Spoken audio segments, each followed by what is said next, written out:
front of me, but it bounced out. That's the last thing you want to see, because that's the one thing you don't want to happen, is have a rock. So if you hit a rock, there's nothing you can do. You're definitely going headfirst into the hole. When I called Sturt originally to go see the one, I was like, hey Sturt, I got this thing I want to show you, and I think it's going to be good fun. One thing you have to take the possibility of death involved. Yeah, on this one actually there is. Like, Sturt told me later that he had his phone set to 911 in case things went wrong. He did tell me that after. See, there's a rail now? Showed up that night and fucking some kids on the bike skate in. Runs up on the community, 2 pictures, I swear to God, all drinks. I think this is lit. It was like, we were tired. The Mobile, Alabama contest. We were all the way there in like 2.5 days. Same driver trip. Skated, party, and then drove home and said, let's get from out. We're so torn. That happens, and then we get locked out of the van, and the thing turns out. Still skated the next day. They came back. They were leaving town. And then we tried to get, how's it going? And we tried to get a hotel room. And then they're like, no, we see all those guys in the van. We're like, fucking drove to California. Got on the road. It was the hardest stuff. So glad I got to see everything. Hey, what's up? Welcome back to the Relators. We're in Montclair, New Jersey at a skate park that Alexis Sablone designed. It's actually really sick and really conceptual. You can tell people love this park. It looks really fun. I'm really excited to have an episode with her. I feel like she's just had this career where I think there's just more going on with her than just skateboarding. And I don't want to say underrated, but just for a long time, people didn't like think of her. And then it's like when you watch the footage, you watch the parts, you just see 20 years of incredible skating and someone who gives it 100%. No skating with a board. Members of the Skateboarding universe, we're going to start in about 15 minutes. Go to the bathroom, get some food. We're going to start in 15 minutes.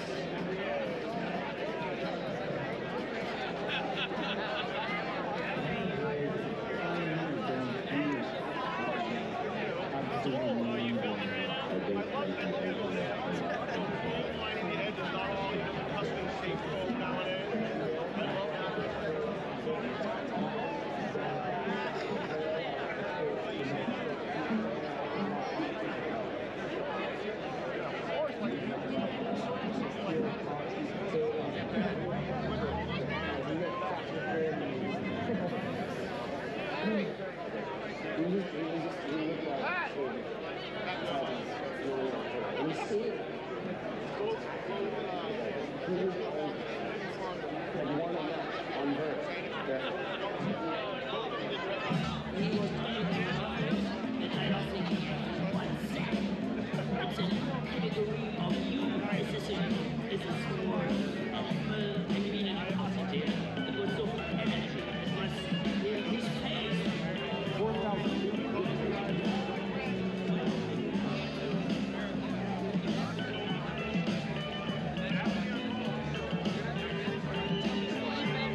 Skateboarding Hall of Fame.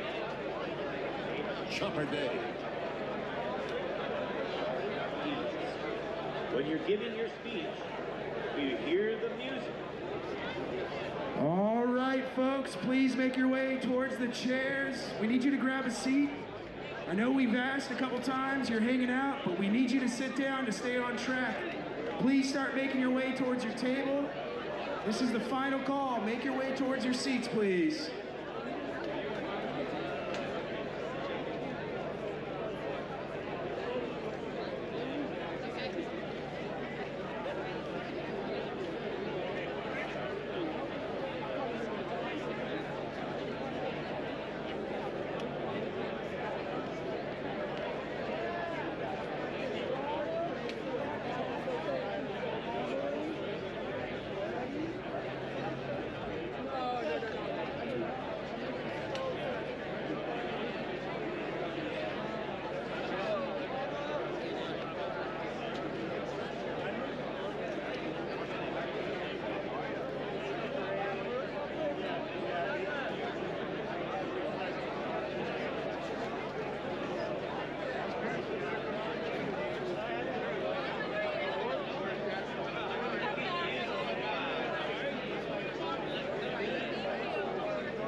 One more time, start filing to the front. We are going to start in 2 minutes. We don't go, but I show you where it is. I want to stay.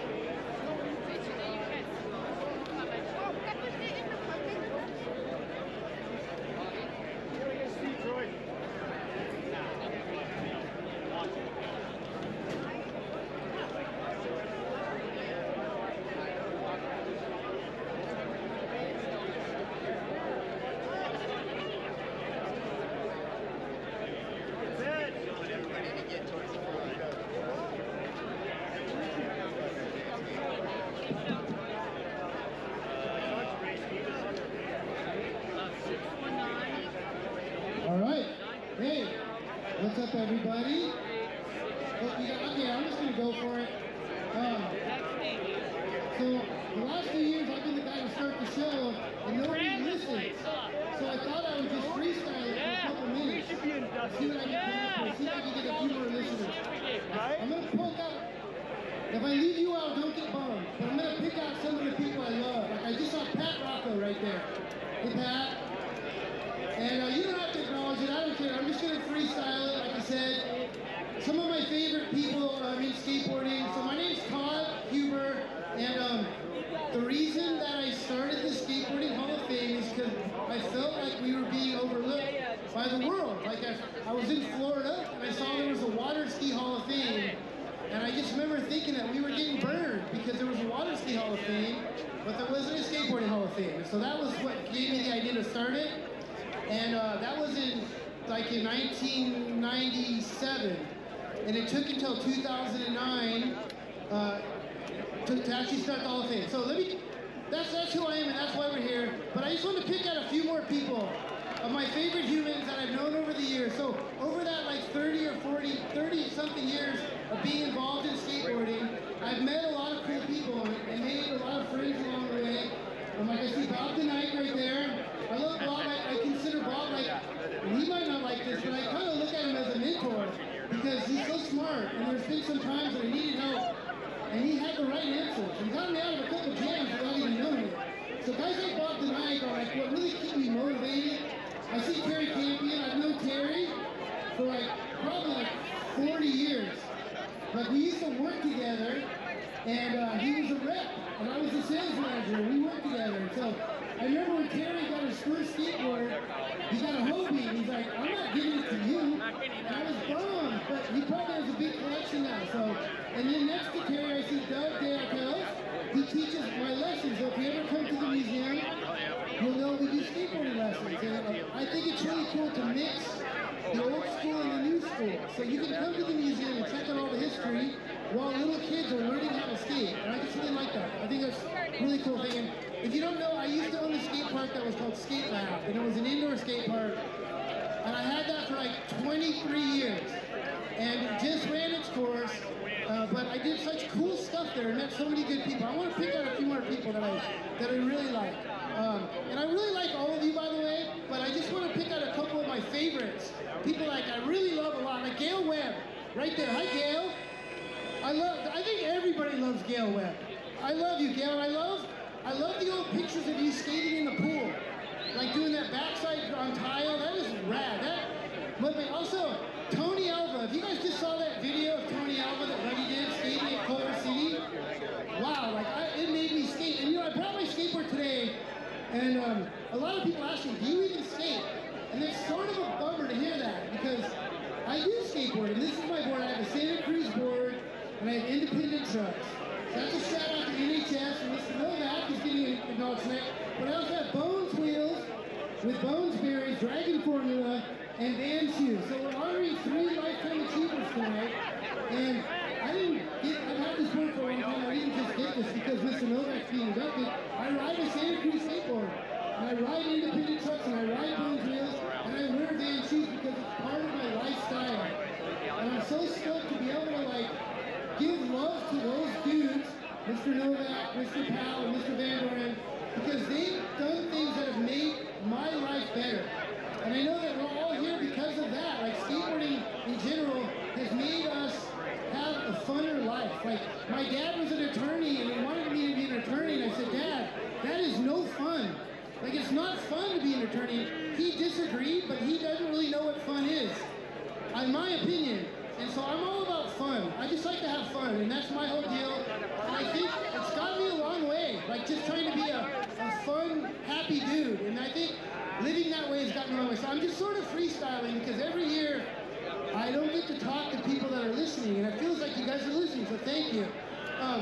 I feel like I need to, I'm getting cut off already. I'm the first guy to overtalk his speech. Jim Devo, right there, also has made my life better.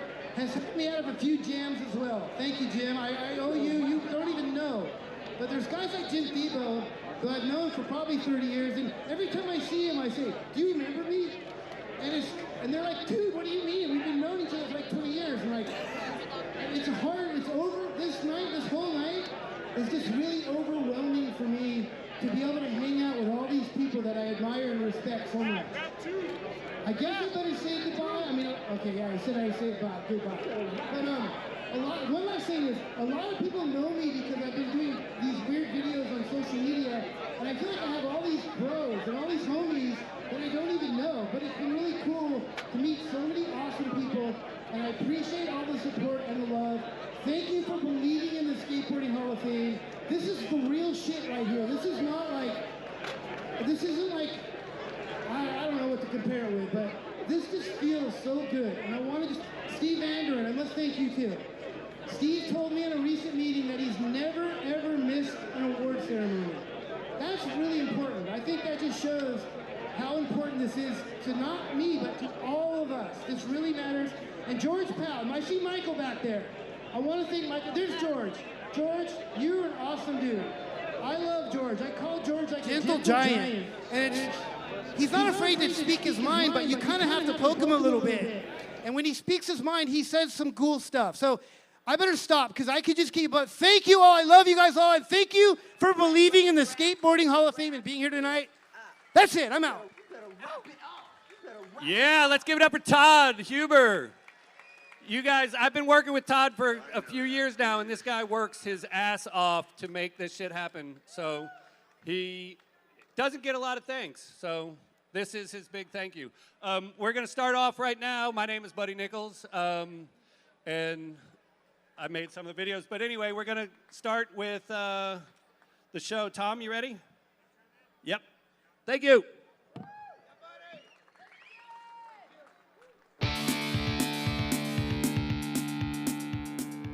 Hall of Fame is about giving love and respect back to our peers and back to the guys that we've skated with and grown up with, and even some that we haven't, and just let them know that we know who they are. It's kind of like Day of the Living instead of Day of the Dead, you know? It's where we just give credit where credit is due, and we let these guys know that no matter where they came from, how they got there, what kind of style they have, what they specialize in, whatever, that if you're a skater, that you're one of us, and that we see you, and that we respect you, and that we love you.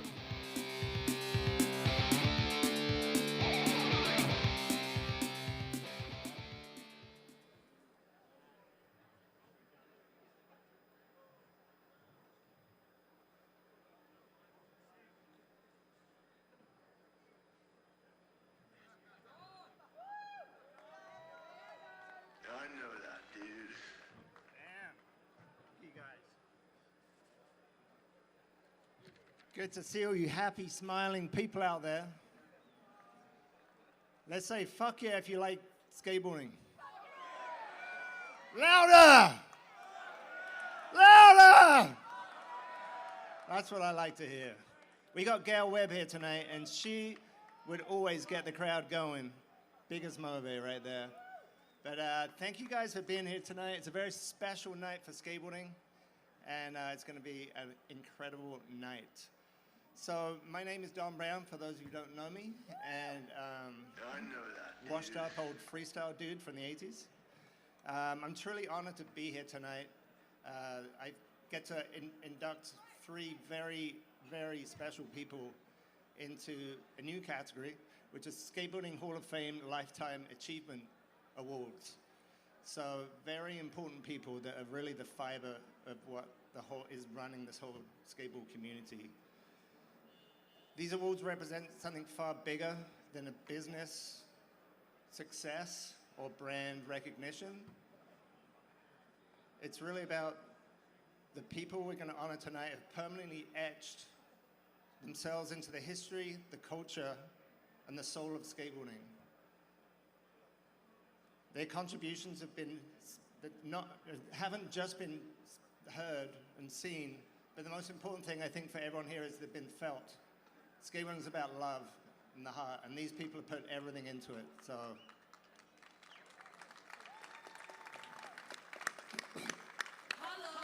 they helped shape generations, inspire millions of skateboarders around the world, and push skateboarding forward in ways that still impact us all today. And the beautiful thing is, they never stopped pushing. And I know for a fact they will never stop pushing. These people are committed for life. So let's begin with our first Skateboarding Hall of Fame Lifetime Achiever. We have a very special person that is a very familiar face to this whole industry, and that person is George Powell. Let's give it up for George Powell. He's a visionary and an innovator. George started skateboarding in 1957, and thankfully for all of us, he never stopped trying to make skateboarding better. For those of you that know George, he is committed to complete innovation and progression of skateboard products, the community, and the overall culture. An incredible human being that's done so much for us all. I was actually talking to Mikey Taylor at Powell earlier, and he told me, he's like, you know what? George actually reinvented the skateboard wheel. And I was like, what? And he goes, yeah. He's like, he was with his kid, and they boiled up a new formula for a wheel in the kitchen. And that wheel was the white bones wheel. And I don't know if you guys remember that, but I do clearly when I saw it in the magazine, and my heart was instantly connected to this incredible looking wheel. And that wheel really changed the future of skateboarding wheels and the culture overall. It seems so simple now, but back then it was a big, big movement. George transformed skateboard graphics into art pieces. For me personally, right about 1981, I believe it was, 81, 82, my friend had an orange snub-nosed Caballero. Did anyone else have one of those? Well, yeah, that thing, like, I'd seen all the skateboards before, and much of it was so influenced by surfing, and this thing was like, it just connected to me. And that thing, I believe that if Steve didn't have that board and George didn't create that board with VCJ, I really think that a lot of us wouldn't be here today, including myself. So, George, you're incredible. Then came the Bones Brigade, obviously, that everyone's familiar with, one of the greatest teams ever established in the history of skateboarding. And with Stacy Peralta behind the lens, Powell Peralta didn't just make products or videos. They created a movement, inspired generations, and changed skate culture forever. George was a true innovator, a Stanford engineer, as many of you know, so he's always he keeps thinking how you can make things better and better. And with this, he has the mind of a scientist and the soul of a skateboarder. This guy is a dangerous mix for us all. But so George Powell really helped build the platform and elevated skateboarding to another level of function and beauty. And I really, really appreciate you, George, for everything that you've done for skateboarding. I know everyone here would agree that without you, skateboarding wouldn't be the same as what it is today. So at this point, let's give it up for George.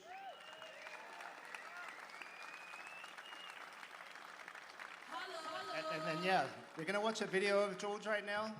Do a lot better than I am bumbling through this. But again, love you guys. And thank you again, George. Cue the video, Thomas.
Steve Cab is coming up to say a few words. Where's George at? Where you at, George?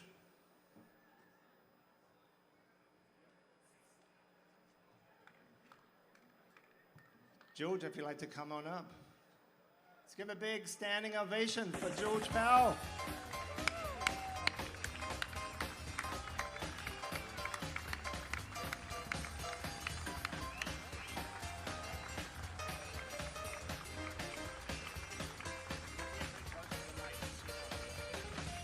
Yeah, George.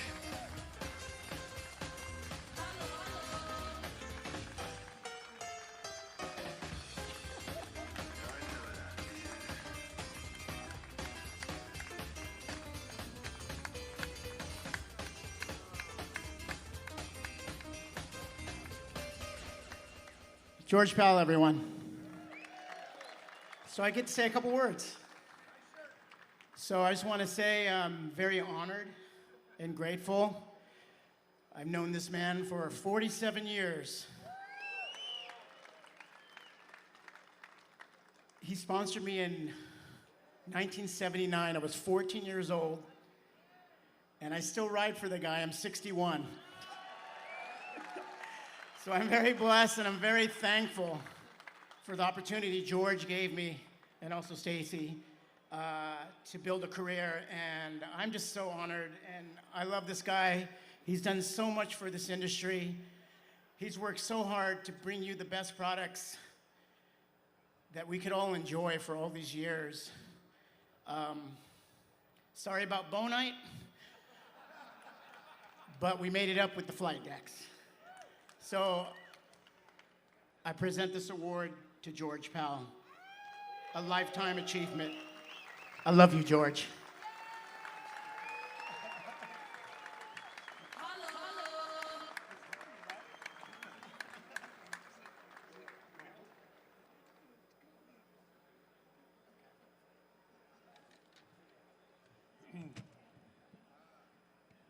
It's not very colorful, but it's really heavy.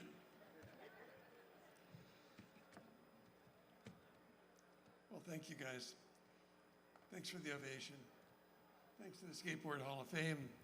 I appreciate very much that they chose to recognize my contributions to skateboarding over the last 5 decades. 5 decades is a long time. I know it's some of you have been around 5 decades and some of you haven't, but it's fun to look at younger people like Steve and wish him well. I'm proud to stand here with the rest of the people who have advanced and documented and celebrated the sport of skateboarding. It is an honor to be with you guys. I've never been a great skater. I just love skating. I skated when I was a teenager. I skated when I was in school.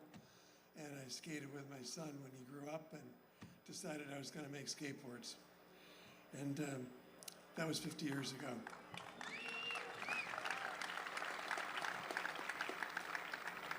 I have one favor to ask you guys, if you'd indulge me. I'd like to know how successful we've been in making your skate experiences more fun. So if you would, I'd love to see how many of you have used one of our products and made skating more fun. Woo-hoo. Thank you, thank you. That is really heartwarming. Thank you.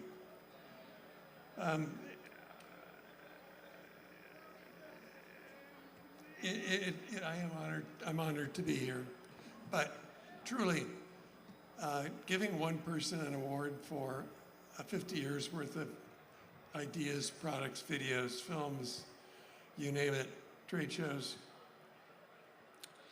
really doesn't make sense because it's the people in our team, on our team, in our company. You saw that picture in my video, if you remember at the end. It wasn't just 2 or 3 of us sitting there. It was about 100 sitting there.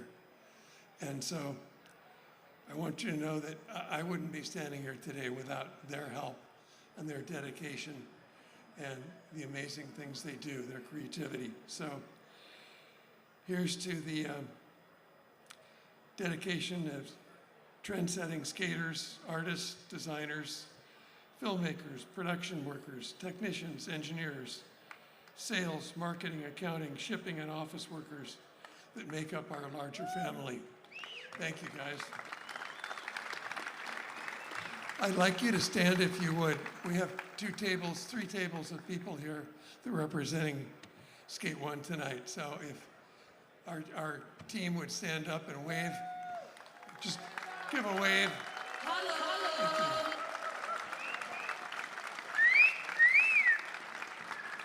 Thank you for that recognition. I'm sure it makes them feel good and makes me feel good too. Thank you, guys. As I said, Skate One's one big family, and we're dedicated to skateboarding. If there's one family member that deserves special recognition for 40 years of support, dedication, creativity, hard work, she's my wife and my partner, Julie.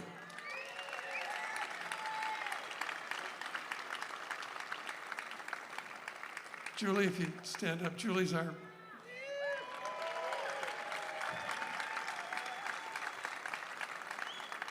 Thanks, darling. Julie's our Vice President of Sales, and she also manages to patch all the leaks in our hall, keep us still afloat day and night, and that allows me to steer our ship through troubled waters, and goodness knows we've seen some of those. But we do it for skateboarding because we love it, and so I accept this award for our crew that keeps us all afloat and going. Thanks for your 50 years of support. Thanks for sharing our love of skateboarding. And here's a toast, if you will, to making skateboarding special, keeping it unique, and keeping it from people who would exploit it for the wrong reasons. Thanks, guys. Good night.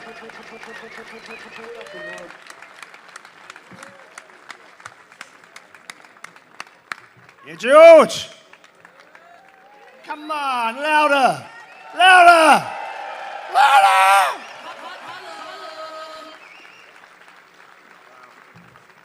What an incredible human. Thank you so much, George, for everything. Wow. So incredible to me growing up in England skateboarding and seeing people like George Powell, that were such a big part of the whole English skate community, seeing all of you guys, that a lot of us would be looking at the magazines and seeing your beautiful faces, and now here you are. Look at that. Alyssa Steamer is in the house. Stefan Janowski. We got some good people. But anyway, we got to keep this moving. We got to keep it quick. Running out of time. I'm blagging. So the next person, a very special person, foundation kind of a skateboarding, kind of the word comes to mind, the spirit of skateboarding that's really kept that spirit alive for so many years. And just the soul of skateboarding, someone that's just been such an important part, the backbone of skateboarding for over 50 years. So for over half a century now, Richard Novak, yes, Richard Novak, has helped shape skateboarding through relentless passion, vision, and commitment to the culture we all love. So thank you, Richard. Thank you, Richard. So I'm like, where are you now? I still remember being a kid in the UK, and I remember turning that page in Skateboarding magazine and seeing that Road Rider 4 ad. You remember the Road Rider 4 ad, anyone? Good, I'm surrounded by old people. I like that. That thing changed my life. And it's those things that just make skateboarding just the best thing in the world, is when you see something and it just lights up inside you. So thank you, Rich. You've got so much to talk about. We're going to see more in the video in a little bit. Independent trucks, a big part of this with Fausto and with Eric Swenson. He helped create an attitude, a feeling, where respect wasn't given, it was earned. I think we'll agree about it. Anyone here with an independent tattoo? Look at you guys. Look at that. The Sauber right there. Of course you have one.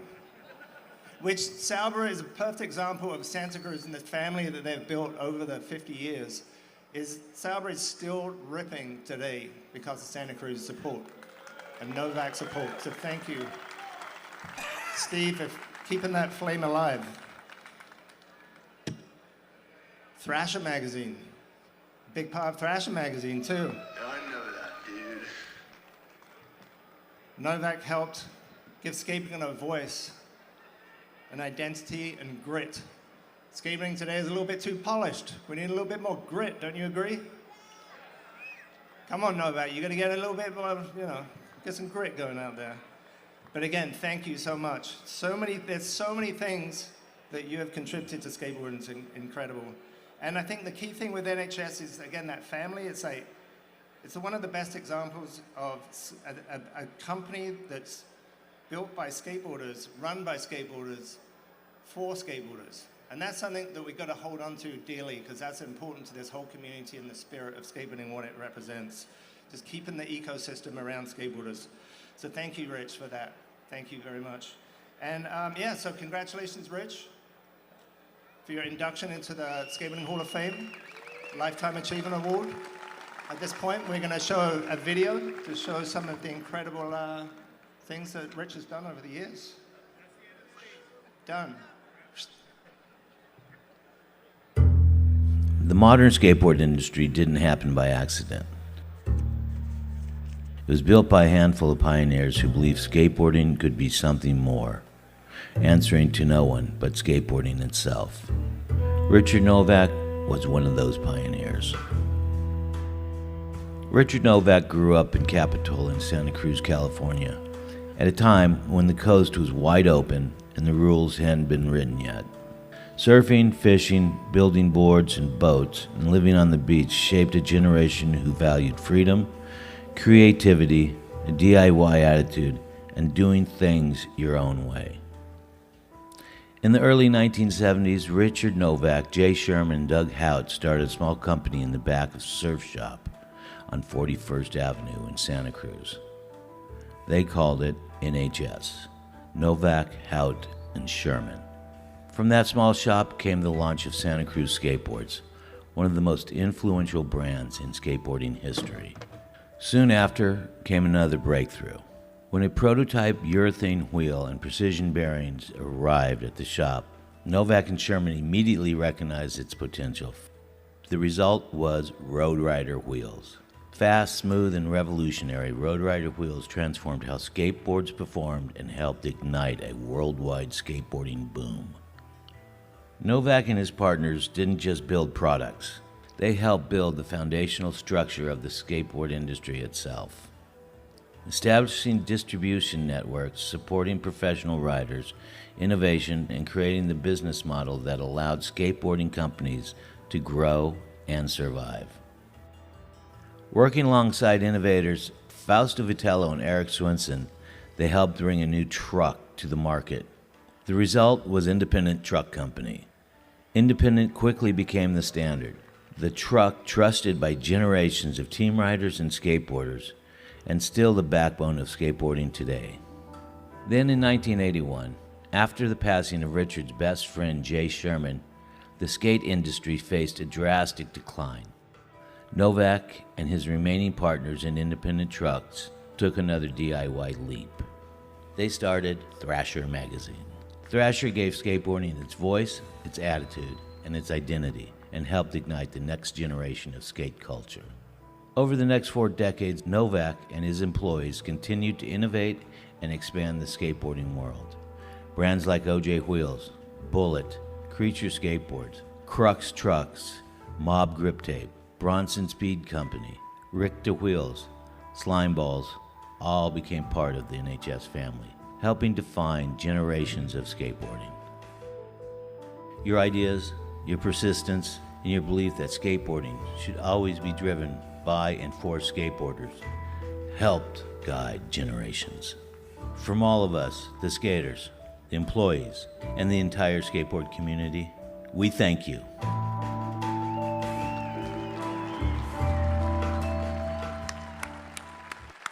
Thank you so much. Louder, let's go. Stand up. The modern Rich Novak.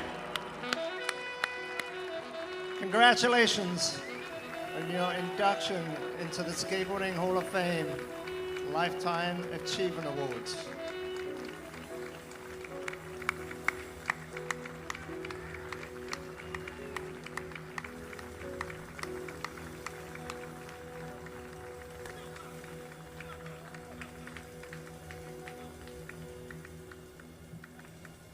Ladies and gentlemen, Richard Novak.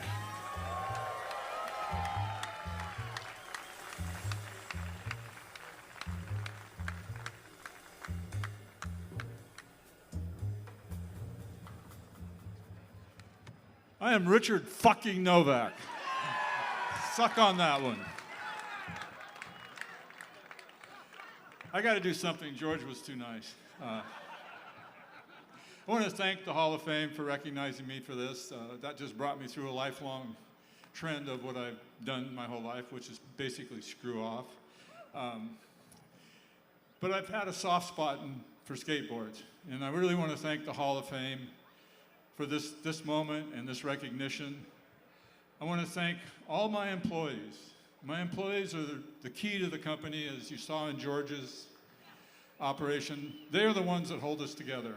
And a wise advisor I had years ago, Gordon Clark of Clark Foam, he told me there's 3 things that you have to keep intact and do. One is take care of your employees at all times. Make sure they're the first to be paid. Make sure your rent's to be paid. And make sure you pay your taxes. Because you screw up on any one of those parts and you're done. And I've followed that advice through my whole career. I've always put my employees first, and I've always made sure that they've never had a check that bounced. And that's the key to, so far, 2 of us, our successes, is key to employees. And I really feel grateful, and I really want to thank you all for being here and celebrating this moment.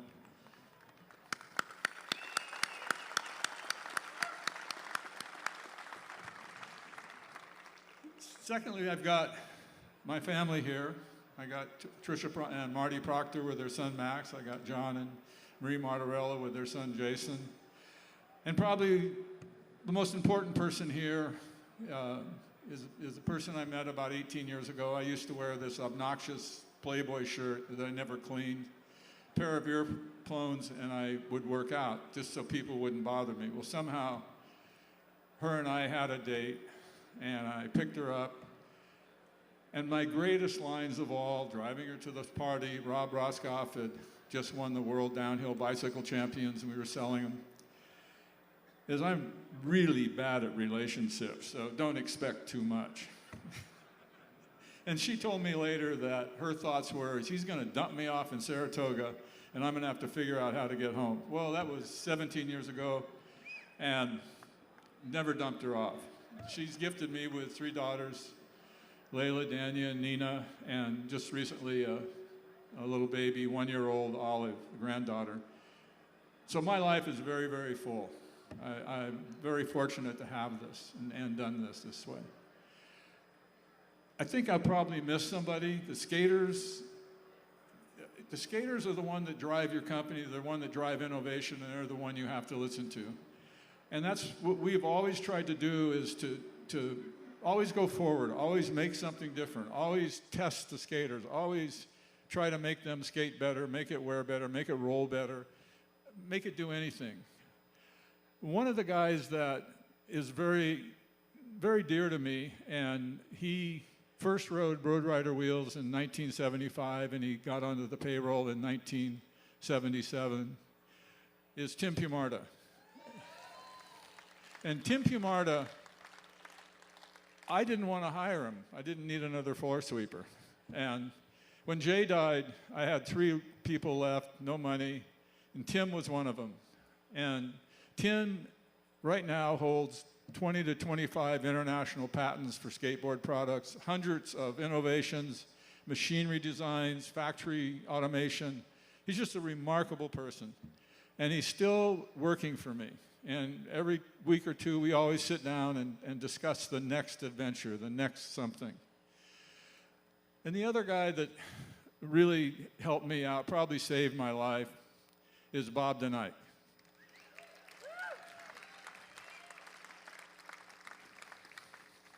Bob DeKnight, I knew him when he was a kid. He was a skater.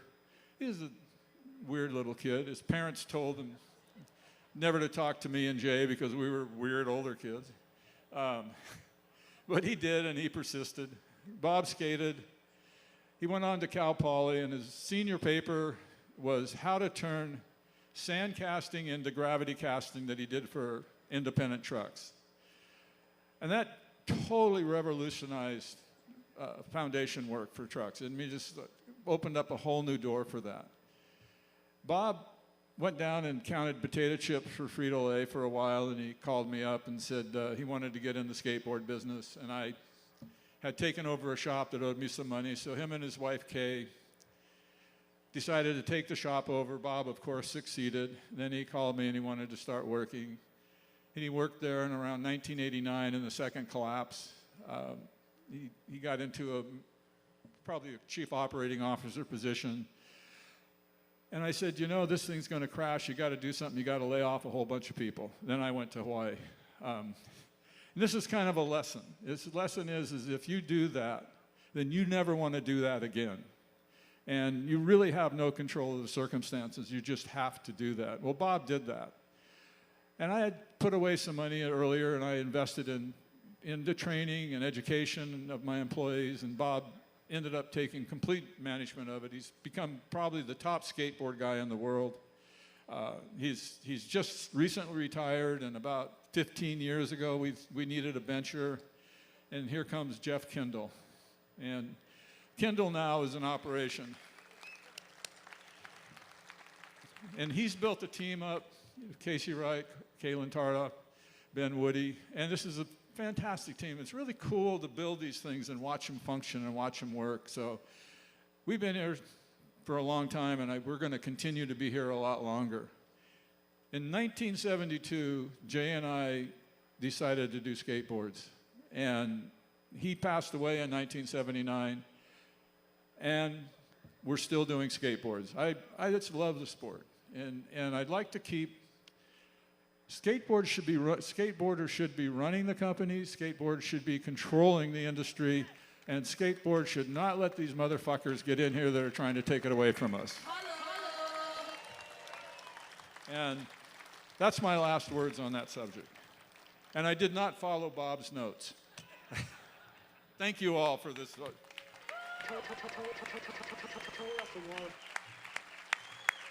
Wow. Louder. Louder! Louder! Stand up!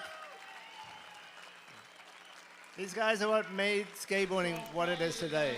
The true spirit. Whoa. Whoa.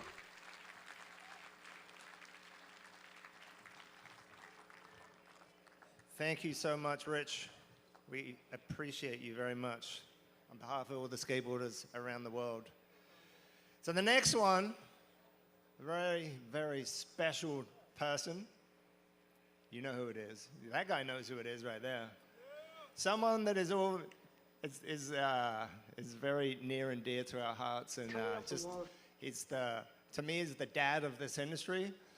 When I first came out here in 1984, Steve Van Doren had me doing demos at the local fairgrounds. And it was just so incredible seeing this guy's energy. And the crazy thing is, 40 plus years later, he's exactly the same person, the same commitment, the same passion, the same love. He just wants to give back. He wants to flip burgers. He wants to hang with the kids. He wants to high-five the employees.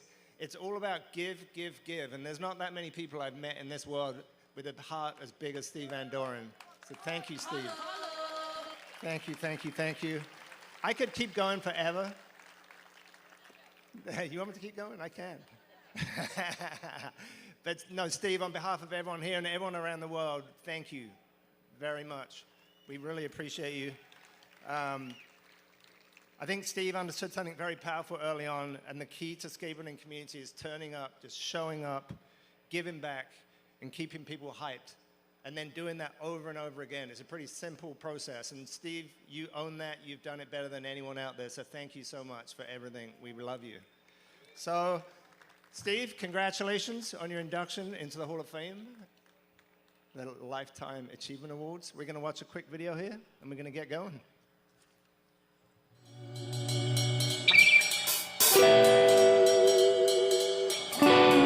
Steve Van Doren. Steve, I love you, Steve. We love you. Thank you for everything you've done for professional skateboarding and our industry as a whole, and culture as a whole. You've done more than any of them.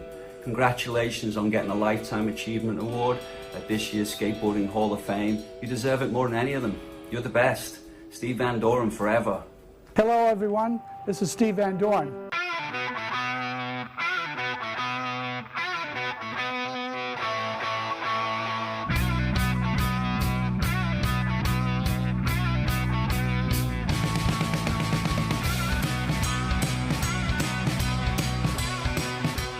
I'll tell you one thing, when I decided that I wanted to sell the company, you know who I talked to for this?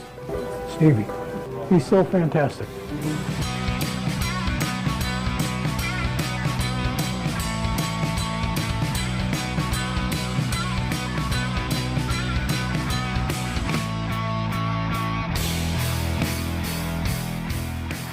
When we were little and we were a fad like a yo-yo or a fucking hula hoop or some bullshit, right?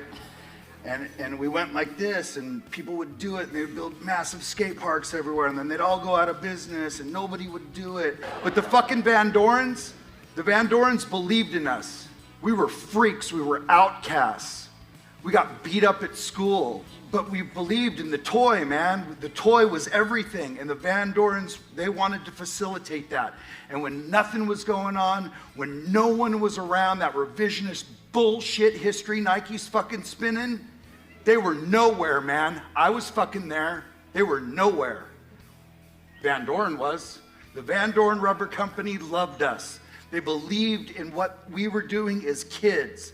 They believed in our passion for riding the wooden toy. And I will forever be grateful for that. And I will lay down in fucking traffic for them.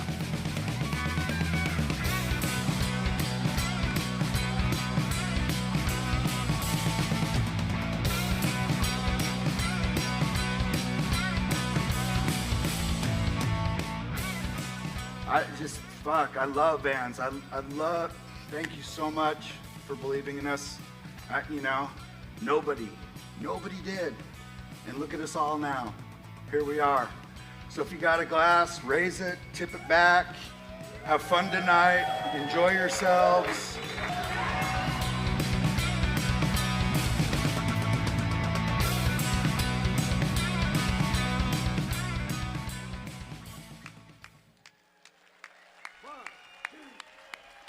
Give it up, Steve Van Doren! On your feet! Paid the cost to be the boss. Paid the cost to be the boss. I paid the cost to be the boss. Look at me. You know what to see. See a bad mother. Look at me. Well, thank you very much. I'm honored to be here tonight. Of course, George and Richard, honored to be on the same stage with you with 50 years. The only reason I have 60 years is my dad let me work at 10 years old when he started Vans. And I want to thank you, Dad, up there for when you left Boston in 1963 and drove to California, that you didn't stop in the Midwest and you came to Costa Mesa, California, where Vans started from here.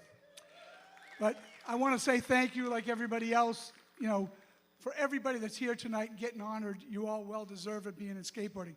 I never skateboarded. I drove skateboarders everywhere. Everett Rosecrans helped create our first team in the mid-'70s, about 77. Thank you, Everett, over in Hawaii.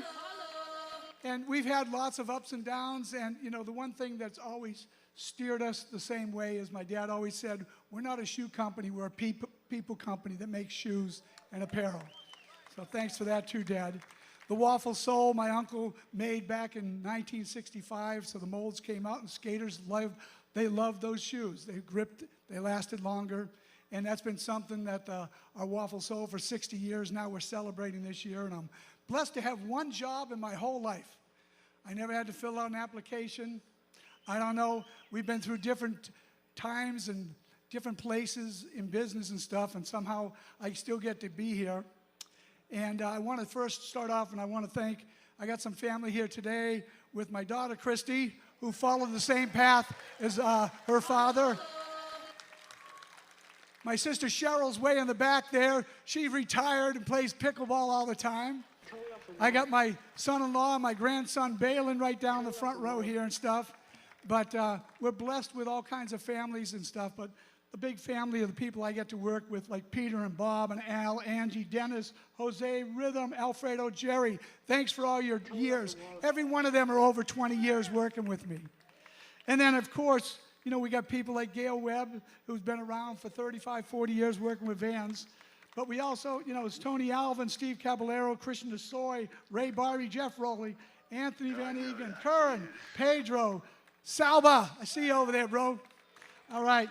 Eric Dressen. We got Alyssa, Pedro, Lizzie, Rowan, Zion, and Jada, all the people that, you know, get to go and skateboard all over the world that I'm proud to be able to be a sponsor. I actually have some fans that love skateboarding. A guest that came tonight, my daughter called up, Joe Kelly from the Dodgers. Joe's right up front here. He loves skateboarding. Thank you, Joe. But I just want to end it real quick here and just thank you all for loving skateboarding, coming out here. This is a reunion, and we're proud at Vans to be able to host this. Hope you all have a great time, and thank you very much. Coming up in just a little bit, some of our skateboarders we honored yesterday, which is Omar Hassan, 40 years been riding for Vans. Julien Stranger out there. But thank you all, and hey, let's have a great night tonight, okay?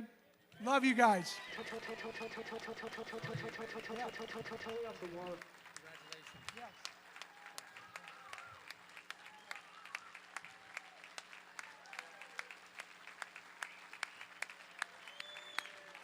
Incredible.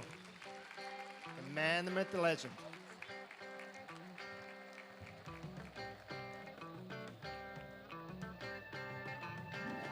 You got.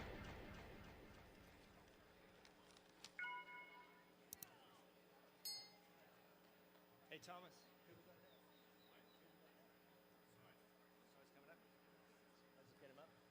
Christian Asoy, if you can come up to the stage, please. There he is. Give it up for Christian. The man, the myth, the legend right there.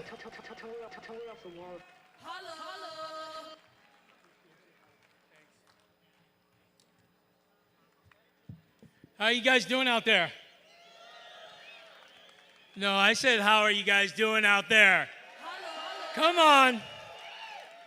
We're here celebrating people who have paved the way for skateboarding. I can look around and I see so many faces that I idolized, that I competed against, that I did business with. The magazines, the photographers, the videographers, the sponsors. I see all of you here. And it's an incredible gathering that we have today that I think we shouldn't take for granted. We really shouldn't. It's something that we need to honor those people who have made this all happen for us today. Because without each and every one of them and their contribution, their invention of tricks, their taking pictures of tricks, we would not be here. We would not have a culture. We would not have a sport without sponsors like George Powell, who just got inducted, Richard Novak. Give it up for those guys. They just got inducted into the Hall of Fame. Icons. Steve Van Doren, come on. These guys have contributed to this thing we call this, I love the way that Jeff Grosso puts it, a toy. Because it seems like we're just a bunch of kids riding on this toy. But really, it's something that we love, we cherish, we respect, we protect it. And that's why we're all here today. And so without you, the 2026 inductees, let's give it up for those who are being inducted today. It's on fire tonight. The icons that will be inducted today. Come on. See, it's an honor to be standing in front of you. Some of you know who I am, you know what I mean? I've skated a little bit in my life and really wanted to be part of this. And skateboarding really accepted my contribution. into this thing we love so much. And I'm honored to be able to stand here in front of you because of what all of you have done for this thing we love, skateboarding. We are here. I can't emphasize you enough to be present wherever you're at each and every day. We can't always think, oh, tomorrow I'll do this or tomorrow I'll do that. Sometimes we need to cherish the day. And this is 2026, right here, May 15th. We're here celebrating all of these Hall of Famers. So let's just remember to be present. You know, sometimes we take it for granted what we have done as skateboarders, as those who love skateboarding, the cultures that we have influenced, music, fashion, attitude. Listen, should I mention attitude again? Because we have an attitude that, you know, I could say I have a little bit more of an attitude of gratitude than I did back in the day. But our attitude has always been to push what we love so much to the next level. It's style, it's creativity, it's individualism, it's lifestyle pioneering of attitude, like I mentioned. Let's never lose that spark in our eyes of what we started. You know, I just wrote these things down as you've been sitting here today. And for me, this is how I want to live my life each and every day. I don't want it to be something I do once a year when I come up here and relive the past or try to revive how I felt when I first got on a skateboard. I want to have that feeling, and I want to pass that on to the next generation. It's our responsibility. It's every one of you here's responsibility to do that, to be able to share this with other people. They're telling me to hurry up. You need to rap. Give a preacher a microphone. You know what? I want everyone here to give a huge applause to all these history makers and legends of skateboarding. If there's any Hall of Famers that have already been inducted, please stand up where you are right now. If you've been inducted, stand up. Stand up where you're at. Stand up where you're at. Stand up where you're at. Come on. Don't be afraid. I know you're here. Nadas Kapis right there. Come on. We honor you all. This is going to be an incredible day. Let's get into the 70s inductees. So, I want to talk about Shreddi Repas right now. Shreddi Repas, when he came to Marina del Rey, could I get a glass of water by any chance, if there's anybody here? When Shreddi Repas came to Marina del Rey, I was underneath the bleachers, 10 years old, looking through the banners, just a kid that wanted to skateboard.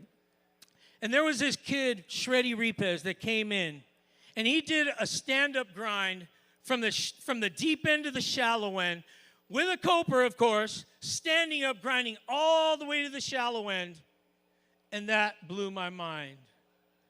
And I was there to see it. He was a kid that could have been a pro. Thank you. I get 1 minute. I don't know. I got 3 people to talk about. Shreddi Repas could have been a pro hockey player, but he chose skateboarding, and he's definitely one of my favorite skaters. Okay, now I'm going to get to Jeff Tatum. Anybody know who Jeff Tatum is? So Jeff Tatum invented one of my favorite tricks in the world, the backside JT error, which is now known as the backside ollie. I see you right there, JT. And, you know, he's from Oceanside. If you look at his style, I mean, it is definitely his own. And for me, that's something that I respect. You know, and he suffered a gnarly back injury, broke his back, came back, rides electric skateboards now. But his quote, I love this quote. It says, beyond tricks, Tatum celebrated his philosophy that skateboarding should remain fun, expressive, and rebellious.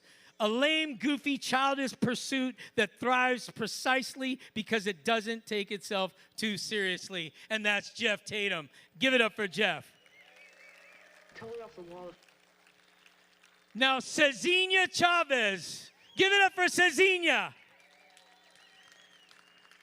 Now, this is my Brazilian family right now. I'll tell you a personal story of Cesinha after I share this and what I got from the people that came. Cesinha Chaves started as a surfer in the 1970s and became a pioneer of Brazilian skateboarding. He transitioned fully to skate, edited magazines, and hosted a TV show showcasing U.S. and Brazilian skaters. He built one of Brazil's first ramps in the Urca Woods, and with his brand Surfcraft, he formed one of the early skate teams, making him one of Brazil's first skate coaches. You see, Cesinha came to California, and he worked at Marina del Rey Skate Park with me and my dad. Matter of fact, I'm here with my father right now. I don't know where he's at, but I'm sure he's right. I see him in the back there. Wave your hand, Pops. There he is, hat waving in the air. But Cesinha came to Marina, and he worked there, and he would tell me about Brazil. And I went down to Brazil in 1986, and it was everything that he said it was. So we're here to honor Cesinha Chaves. And believe me, I can talk a lot louder than the Gong Show's music. But let's check out this video of these 3 Hall of Famers right now.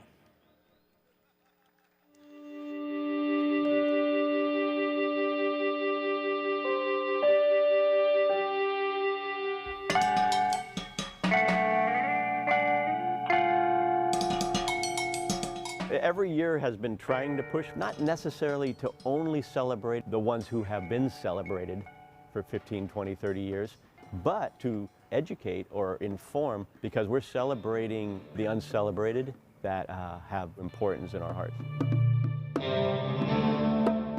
When I started working at Del Mar Skate Ranch in '78, one of the first people I met, or one of the groups of people I met, Jeff Tatum was in that group, and he rode the most bizarre board ever. You know, it was a long, skinny thing where truck stuck out way out from the edge of the board, and big wheels, and he did a backside ollie on that board. It was a magnificent sight. What is that board? It is a Flight JT model that never came out. And that's the one from the photo, the backside ollie? Yes, actually, I first started doing the backside ollie on this type of board. Obviously, as you can see with this board, I was like going, geez, I don't know if this is going to work. This is kind of... So when I got an opportunity to make a board with Flight, I came out with a wider, more functional trick type board. But after I rode this for a while, mastered the ollie, got the credit for it, I went back to this. This is where my heart is.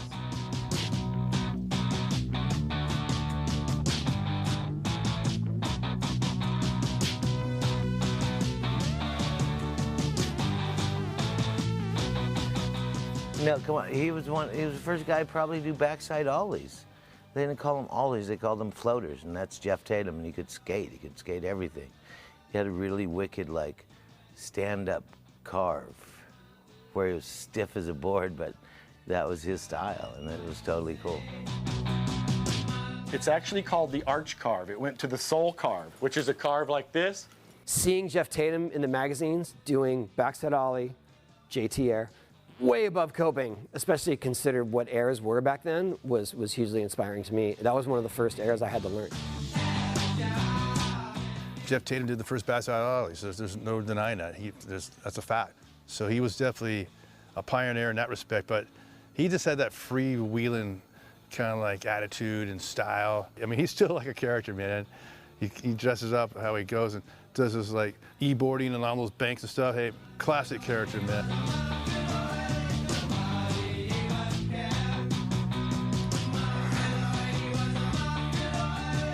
Congrats, Jeff, man. I'm stoked for you.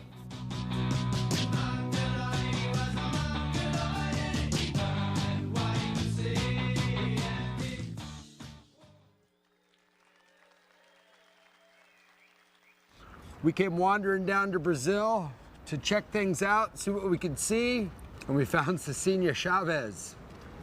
Did I get it right? That's close enough, man.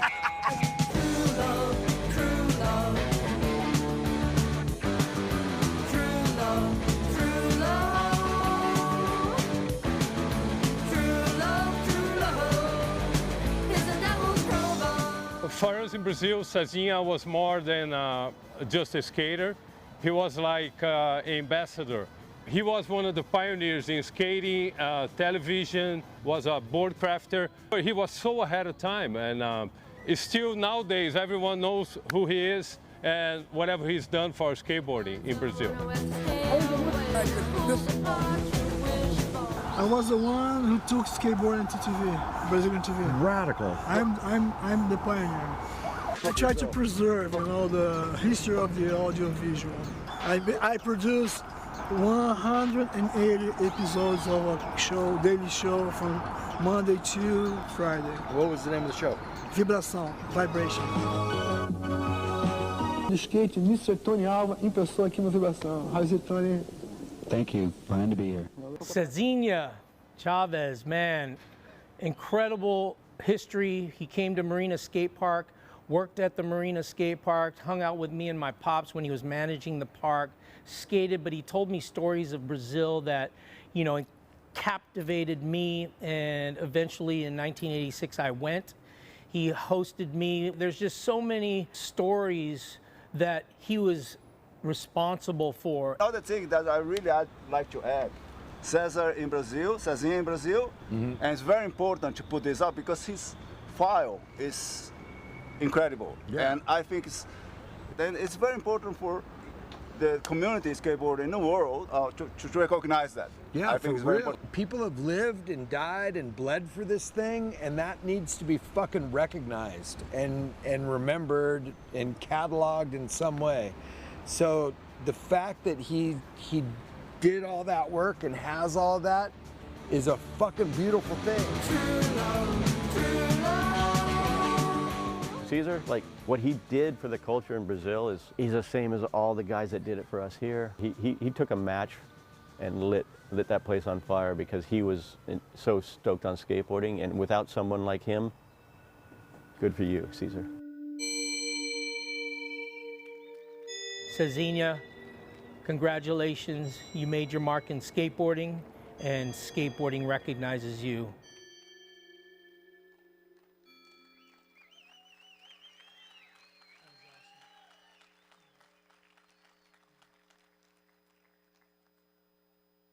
There's a whole class of skateboarders, and we're getting into it when we do in the Hall of Fame, that unearths this thread that maybe didn't link to the most known name.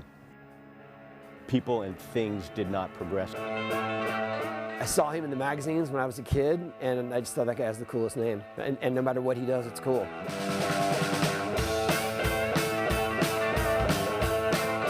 These guys, they've always been these underground guys that all of us, the skaters, so to speak, they weren't the magazine skaters. So they never got the popularity that some of us got, They were just as good, if not better than a lot of us. Shreddi Repas, ripper extraordinaire out of the San Fernando Valley, does the Shreddi grind. I still think, Shreddi, should get credit with the stand-up grind. He was doing it, but he never got credit for it. Everyone else was just slashing. It's hugely important because it showed that the lip is something to be toyed with and not just reached.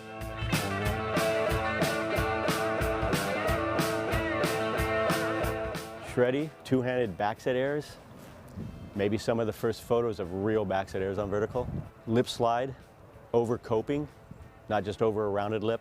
Shreddi grinds, people call them Shreddi grinds. They were Shreddi grinds. They're stand-up grinds, stand-up lapovers, just long grinds that lapped into hitting a rail that becomes Smith grinds. I saw you live doing frontside grinds from the deep to the shallow, stand-up at the Dog Bowl Pro Contest, and it blew my mind. It blew everyone's mind. I don't really posture about being the first on some of these things you're talking about. It was a crazy era. There were people, doing things here and there and everything, and it's pretty hard to peg. It's the ripple effect, the little drip in the pond, and when it hits the shore 20 years later, people back goes like, I saw the drip. Shreddi Repas is a drip. That's not a drip. He's a ripper.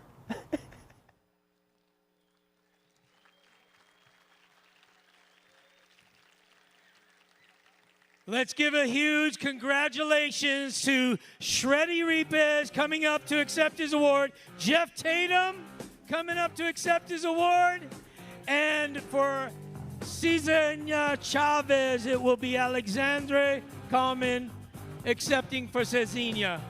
Gordo, come on up here. Where's Shreddi? Where's Tatum? Come on up.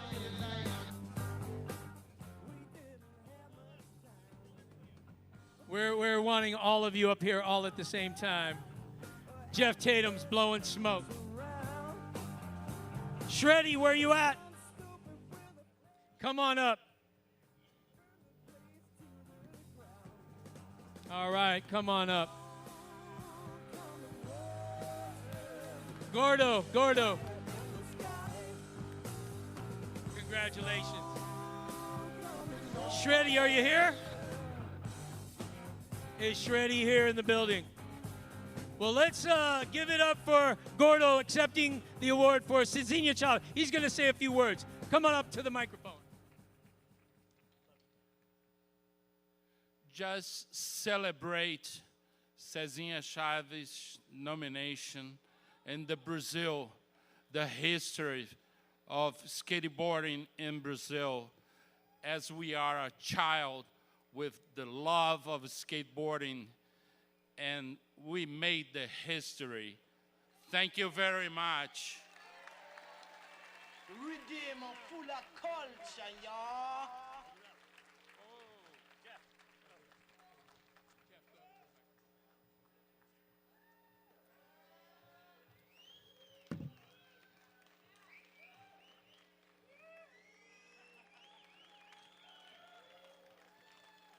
This is all about you.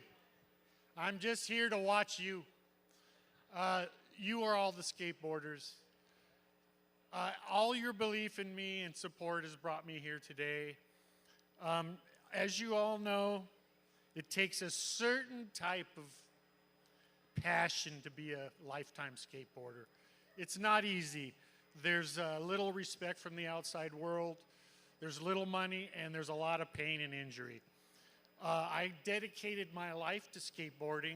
I didn't have any choice. I was born a natural skateboarder. I had no choice. It was my path in life. Even sometimes I didn't want to be a skateboarder, and I had no choice. I still had to do it. I never feel proper or right on this planet not being on a skateboard. You know, I was very blessed to grow up and skateboard in the 70s. It was a wonderful era of creativity and freedom. And, you know, when I started skateboarding, I was really fortunate to be in the starting of skateboarding. I got to pioneer skateboarding. A lot of skateboarders didn't get to experience that. Everything I did was new and original. There was no skate scene, there was no skate clothes, there was no skate style, there was no skate industry. We had to create it as we went along, and I did that. It was my assignment, and I did that, and I stayed true to skateboarding. And one of my big assignments for skateboarding was to bring it some character and some fucking style. Hello. And I did that. And I've always stuck true to myself, never did it for money. I always did it for the role. And by the time I started skateboarding in the early 60s, by the time the early 70s came, I was already in the swing of things.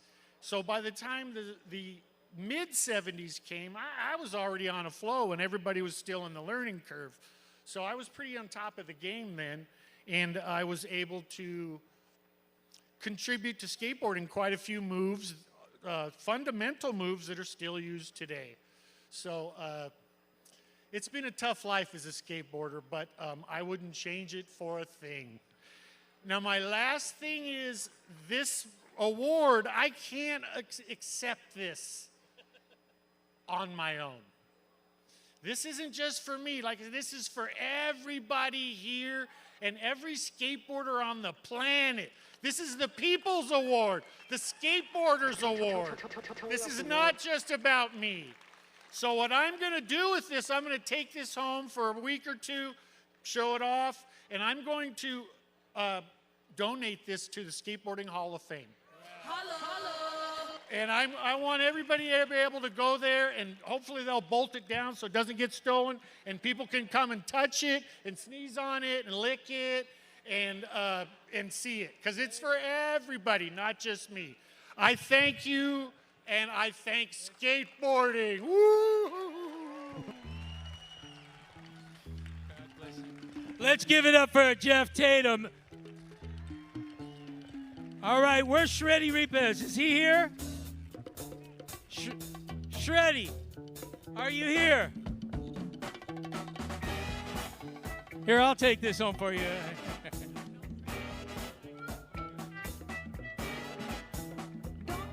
All right, let's give it up for Shreddi Repas. He's not here right now, but this is his award. And let's have a great night. God bless you guys. I'll see you in a little bit.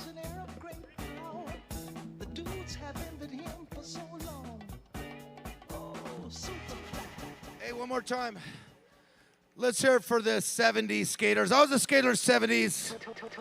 We wouldn't be here if it wasn't for those guys in the 70s. Respect to the radical roots. Guys like Christian Asoy. Thank you, Christian, for being you. Good job. For those of you who don't know, my name's Dave Duncan, World Cup skateboarding. I got Don Bostic over here, World Cup. Thanks for all the years traveling. Stoked to be here. And one thing I got to give a quick shout, Buddy Cohn. Give it up for Buddy doing all these crazy videos up here. And I was lucky enough to be on the Alva team in the 80s. Skateboarding wasn't much when we started it, but as it grew, man, we had a killer team. We had guys from Cali. We eventually got Craig Johnson and Gibson out of Texas. Craig Johnson is here tonight. Yeah. And then the Midwest, we got Danforth. He was all over the place doing his thing. We were the Alva boys, but Powell was doing their thing, and they had Frankie Hill. Give it up for Frankie Hill, one of the best street skaters ever. And then somewhere in there, we went down to see Lee Ralph in New Zealand, and Lee couldn't make it, but we're going to have a little video of his thing up here. So, you know, guys, I could talk all night, but I think we're a little behind. So let's just move it on. Check some videos of how crazy these guys were. Skateboarding was nothing. They were skating for the fun of it, and somehow it all started coming back thanks to these guys. Can we roll the clip? Buddy, thanks to you for the amazing clip. Let's hear it. 80s.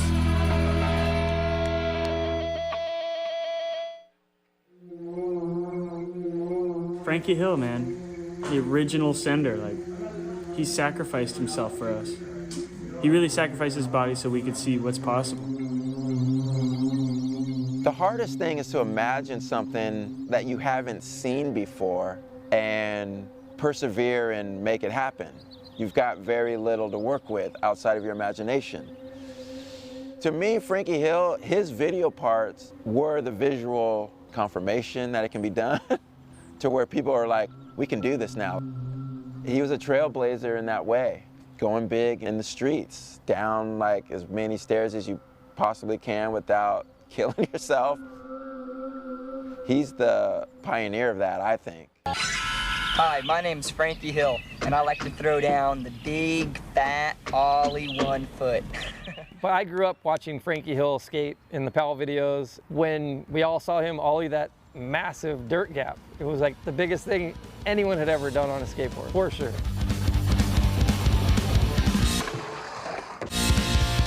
There was really no transition into that. Nothing led up to that gap. It was like, that was leaps and bounds above anything that had ever been done. So it blew everyone's mind.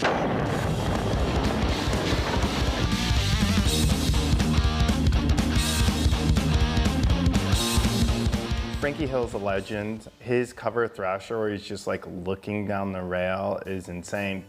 He really was the first like big gap skater that anyone saw in skating. Frankie Hill is the godfather of going big on street. I stand by that.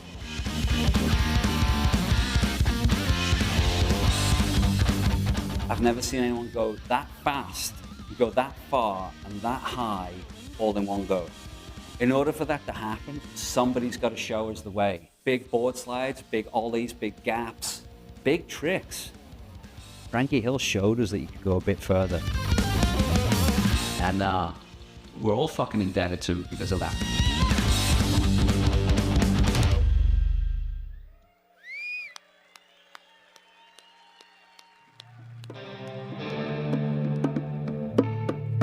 Craig Johnson is next from Dallas, Texas. Craig Johnson, he's a powerful skater from Dallas, Texas. Yes, he's a madman. Look at his hair, front side foot plant over the channel.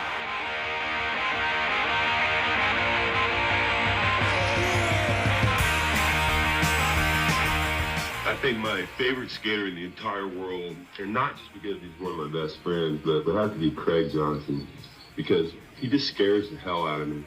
I mean, he does frontside airs and he grabs 30 times on the board, his feet are all off. He has to land with them all, messed up. He makes it perfect. Craig Johnson was just super intimidating, but his skating was also intimidating. He's like, just the way he skated, the pogo rocks and the inverts and just the power that he had. We had the Tony Hawks and the Bones Brigade, but then you had the Texans and Craig Johnson. To me, Craig represented just rawness. It was just heavier. It was just a more, I don't know, I guess you could say not refined, but more pure.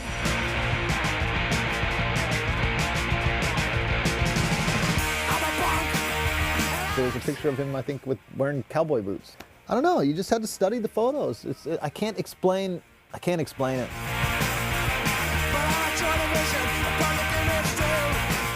Craig Johnson, the man who cut a hole in his helmet so he could fit it on his head. He was a grown man when I was a kid. I don't know how tall he is, but to me he looked like he was 7 foot. And his tricks were even bigger.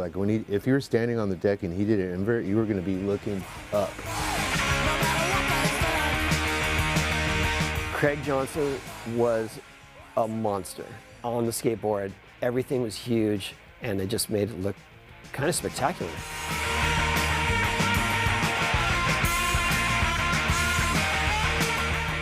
Man, Craig Johnson, one of my favorite Texans, most powerhouse, staying on no matter what, big thrusters and Texas plants. I mean, he did everything to the absolute fullest. I gotta say, it's about time that Craig Johnson got inducted into the Hall of Fame. I think it's been a little overdue, because he was like one of the monsters of vert. The beast, the lion of vert skating from Texas. And congratulations, CJ. I'm really proud of you, dude, and stoked. Yeah, Craig Johnson. My name is Bill Danforth, Detroit, Michigan. Proud to ride for Alba Skateboard.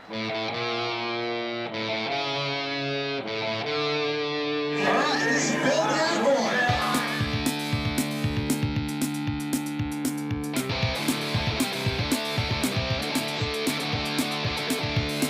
Renting Savannah Slamma and Ohio Skate out at the video store was my first skate videos. All I remember is Bill Danforth riding off the side of the vert ramp to flat, skating with Black Flag. Bill Danforth. That was when I was like, this is sick. This is what I knew I was looking for something and I found it there. So that was the beginning.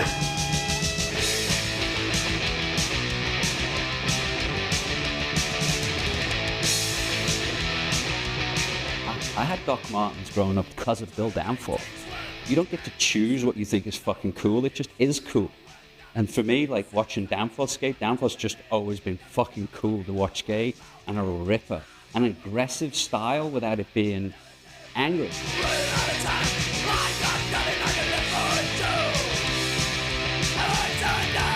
He didn't skate like anyone, he didn't look like anyone, and he didn't act like anyone neither.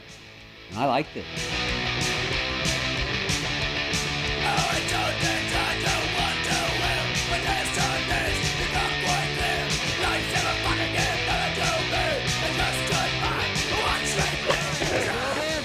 Big round of applause. So I watch Street Survival all the time. I actually use it for maneuvers I do today. A lot of his tricks, his street skating stuff, like 180 nose grinds down handrails. He did this eggplant 360 off jump ramps. Danforth was punk rock. I didn't learn how to skate overnight. I started in the beginning, took it one step at a time. Street survival, that's what it's all about.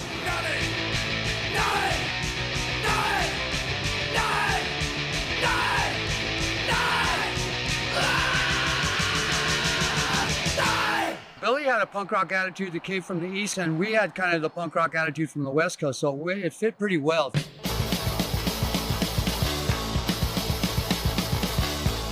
The American Nomad, the first skinhead to ever like just hang tough with the Alva Boys. And he could skate everything. Billy was all terrain. He could skate street as well as half pipes and pools and stuff like that. To have a name like the Nomad, you had to have traveled around, you had to have gone places, you had to make some waves. And I believe that that's what the Nomad title represents.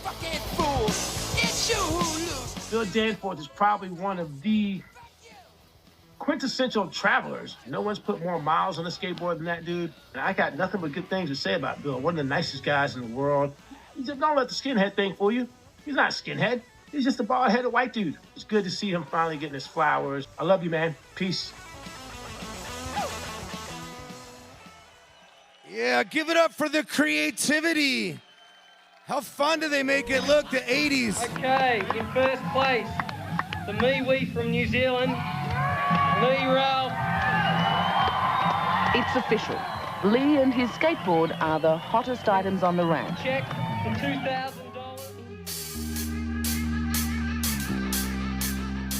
One of the most unique persons on the planet was this skateboarder from New Zealand, Lee Ralph.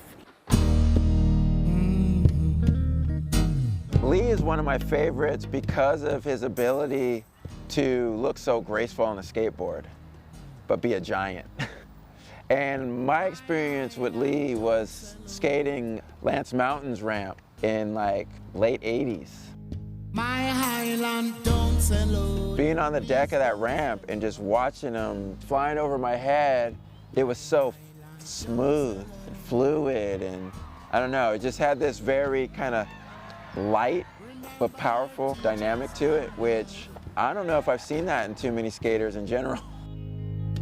Remember your nerve system now. Lee Ralph, man, I didn't get to really see the glory days of Lee. He got actually kicked out of the US. So I got the later Lee, super genuinely awesome dude, super supportive. He's always smiling. He's got the most positive mental attitude out of anyone I've ever met.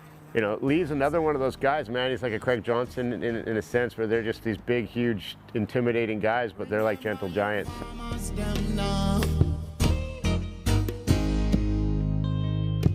I wanted to be the meanest skater, you know, I wanted to be the best. Top. And I knew I was good because I loved it. Actually, I never knew I was good. I knew I loved it more than anyone else.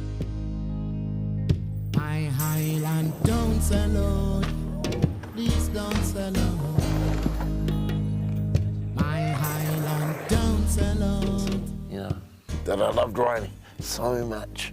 It's consumed my life forever. Yeah. You know, I fucking live it. Right. Skateboarding, bro, you know, it's outrageous. Yes. It's fucking completely off the charts how that shit owns your life, you know, like fuck, forever, man. That's why I'm here today. This is beautiful, you know, this is so cool.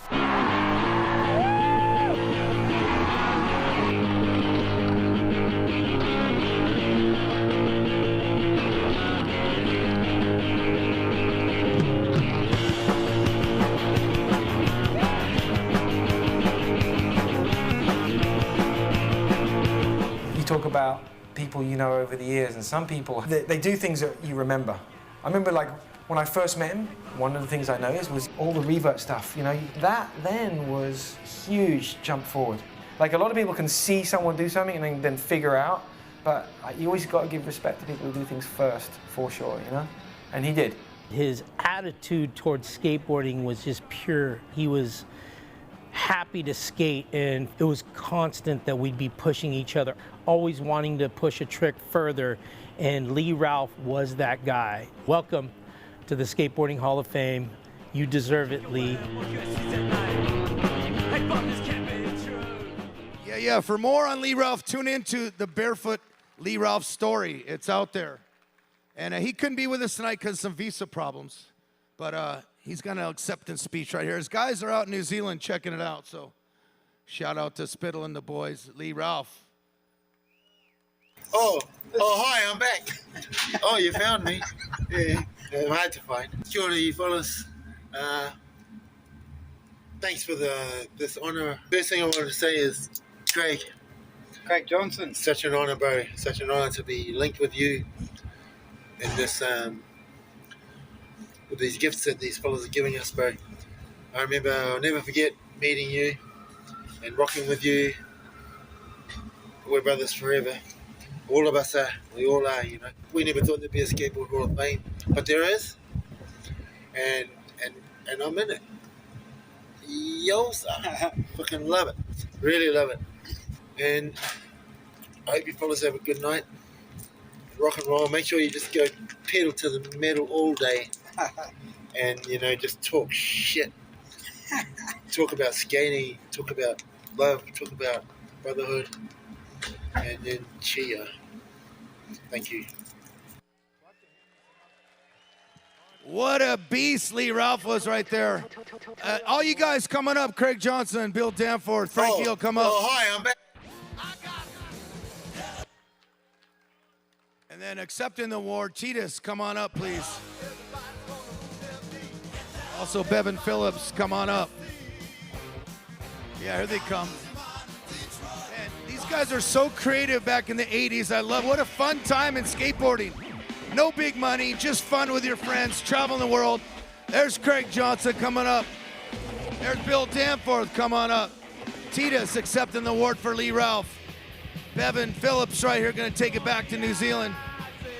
Big shout out to Spittle, Gregor, and Lee Ralph watching from New Zealand.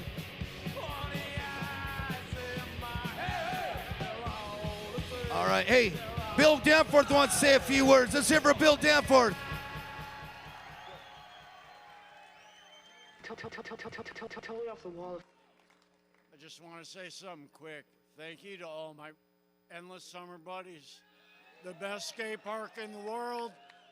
I want to thank Jerry Madrid for giving me my break. He was my first sponsor. I want to thank Larry Balma and the Tracker family. I want to thank George likewise for Modern Skate and Surf, for keeping skateboarding alive. And street survival, bro, that's what it's all about. And I mean, I just want to thank skateboarding, because skateboarding has given me the best part of my life that I don't ever think that I could have gotten if it wasn't for that really fun little four-wheeled toy. So thank you, I really appreciate it. Thank you, Alva Posse. Thank you, Tony Alva. Thank you, Duncan, Christian Nasoy. Thank you, everybody. Thank you to my first wife, Liz, who made the jewelry for the all inductees. So, thank you. It's an honor. Thank you, Bill Danforth. Team Alva right there. Before Lee Ralph was famous on Vision, Titus took a chance on him. First pro model for Lee Ralph was for Titus. He got off the plane barefooted. There was snow on the ground. Just being the beast that he is. This guy believed. Let's hear it for Titus from Germany, getting behind Lee Ralph. And I got Bevan Phillips, his neighbor. He's going to take this trophy back to New Zealand for Lee and Spittle and Gregor Rankin. All New Zealand boys are out there watching. Shout out to New Zealand boys. There you go. Listen to Lee Ralph. Frankie, you want to go next? Sure. Hey, you guys just saw Frankie Hill. What about Jeremy Ray? Big shout out to Jeremy Ray, my good friend out there. I love Jeremy. He's coming up later. Frankie Hill, congrats, dude. I'm proud of you. We were right there. We saw it all. There's Thrasher right there. Yeah. Let's hear it for Frankie Hill. Take it away. What up, you guys? Well, first I want to say, hi, I'm Frankie Hill, and I like to throw down the big, fat ollie 1 foot. All right, So, I want to thank God for letting me see this day. I want to thank my mom and dad for all the support over the years. I want to thank Nancy and Frenchie for being the loves of my life.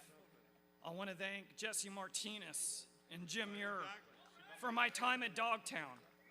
I want to thank George Powell and Stacy Peralta for giving me a shot at showing the world what I had to offer. I want to thank Todd Hastings for being the great, the guy who pushed me to my limit and beyond.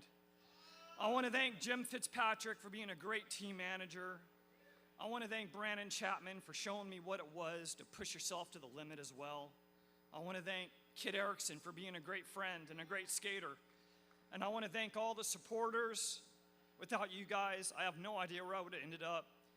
And I also want to thank Mark Gonzalez and, of course, Nas Kopis for pushing me and showing me that this is what I wanted to do. Thank you, everybody.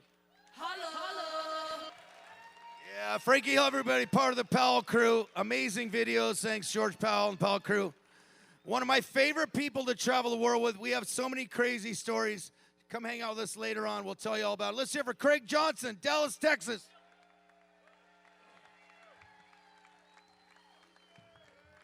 Thank you, Skateboard Hall of Fame, for recognizing Texas. Recognizing Texas with Jeff Phillips, Johnny Tex Gibson, and now me. So, yeah, it's pretty cool. I guess. Yo! So I got my first skateboard. It was 76, 50 years ago. My mom is here. She's 83. Love you, Mama. She bought my first board. Thank you. Look what you created. Here it effing is. I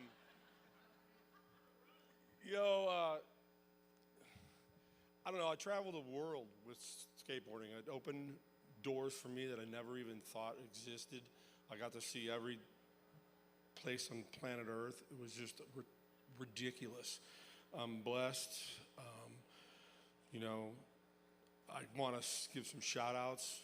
Salba, thank you for Badlands. And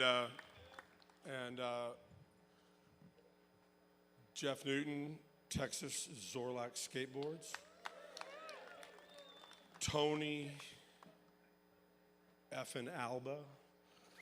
Alva Skateboards, unbelievable. The posse was retarded. We were off the chart. We really just didn't bow down to nobody and just tore ass. It was really badass.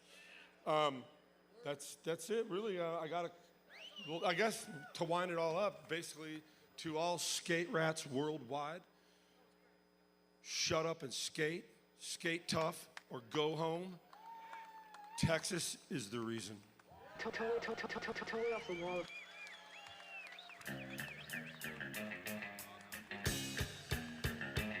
One more time, congratulations to these guys getting inducted to the Skateboarding Hall of Fame.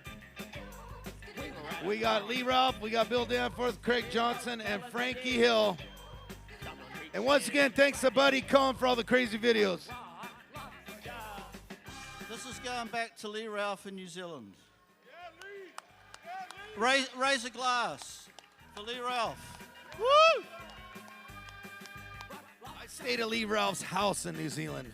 Tony Alvazer, you coming up? Someone's coming up here. Someone take the mic from me. I'll go all night. Okay, Buddy's kicking me off. I'll see you guys later. I might be back.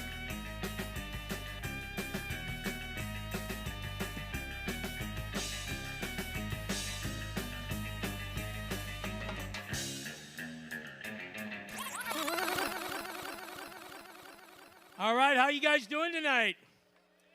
We're just getting warmed up, and they're already saying I gotta hurry up. I don't know, but that's, we're having a good time when they're trying to rush you on out of here, because we do not want to leave. Who wants to leave here? There you go, buddy. No one wants to leave, so I think we're good. So wrap it up. This is the icons right now that we're going to be giving the awards to, but I just want to say a couple words about an icon. An icon is not just some sort of accomplishment, it's a way of life. These are people that have dedicated their lives to what they do.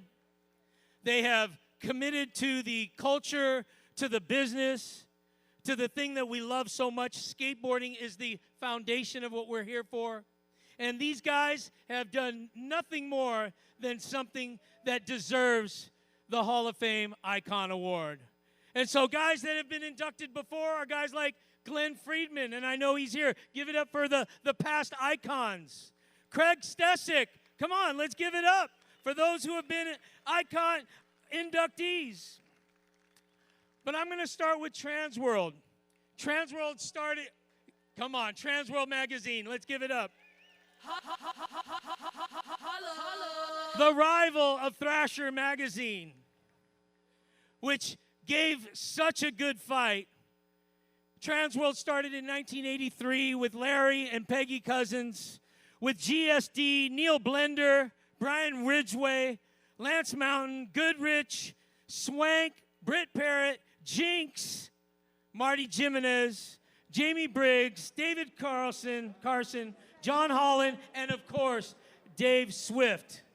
Let me tell you, that magazine was one that you wanted to be in. You wanted definitely Grant Britton to take your photo.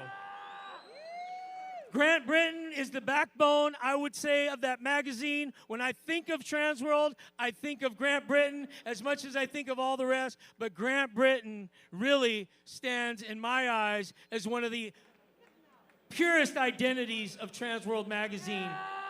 Just like it was for Thrasher with Mofo. And to me, those guys really were the ones to take photos, to captivate our hearts, to be in love with this thing we call skateboarding. And so I just want to say I love you guys for all you've done, for not only me, who you shaped our careers in skateboarding, but everyone that you published in your magazine. Thank you so much for that. Give it up for Transworld magazine. Hello. And the next is Jerry Madrid. Does this... Do these microphones work? Check. Jerry Madrid is a pioneering figure. I have to say, he's one of the guys to make some of my first boards. The one who I took a bag of money and I said, hey, can you cut out Hammerhead skateboards? And he's like, I could cut out whatever you want, Christian. And he's the founder of Madrid Skateboards, began shaping surfboards in Norwalk, California in the 60s. He founded Madrid in January 6, 1976. He was a firefighter, maintained until 2005, but his most significant contribution, which I just learned, is he was the development of modern concave deck in 1979, which dramatically improved foot control and became an industry standard. And he also obviously produced the Volterra skateboard and, Back to the Future with McFly. But he did co-create a Vans collab shoe, the first collab shoe with a shoe company back in, back before, I think it was even the Caballero shoe. But I know that they're wanting to hurry this show up. But I'm here to tell you, these two, Transworld and Jerry Madrid, need the biggest round of applause you can give right now. Let's give it up for these two icons, and let's watch this video right now.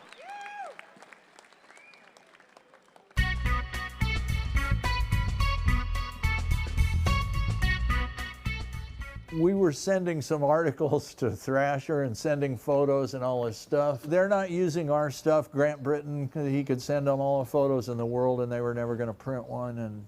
And so we ended up deciding to do a newsletter.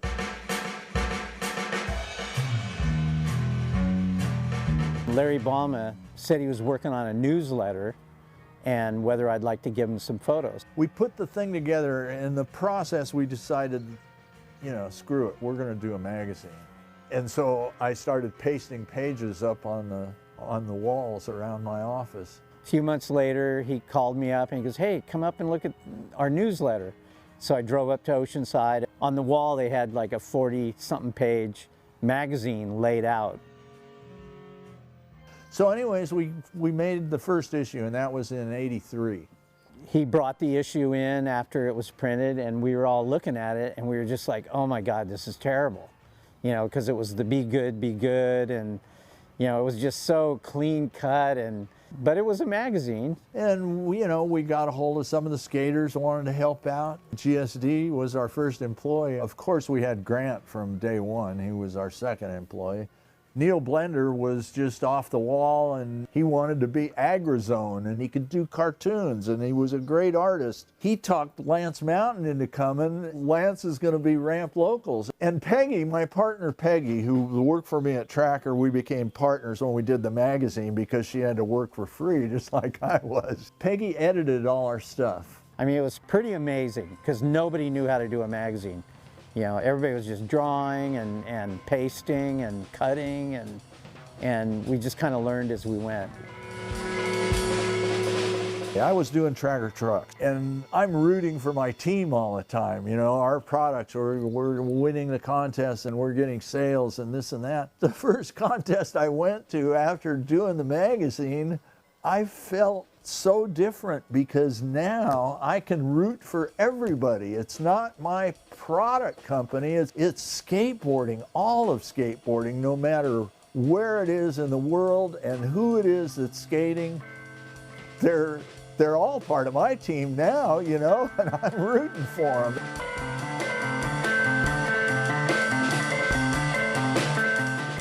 In my time, Transworld skateboarding, I mean, it felt like the hub for creativity in skateboarding. And I felt like that made the magazine so great.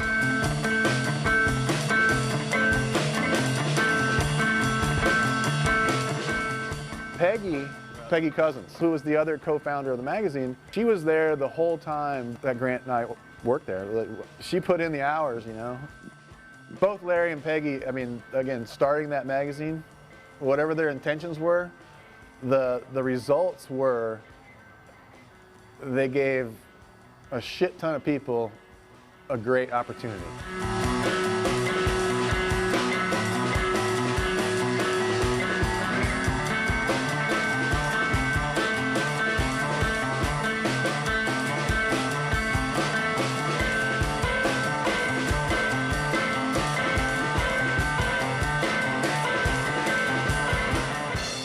High quality editorial at Transworld was what we were all about.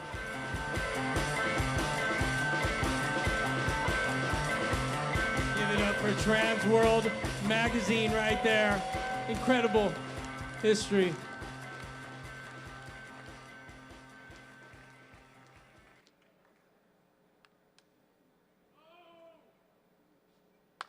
I'm Jerry Madrid from Huntington Beach, California. We've had to create a piece of wood that would withstand the impact of these guys' equipment.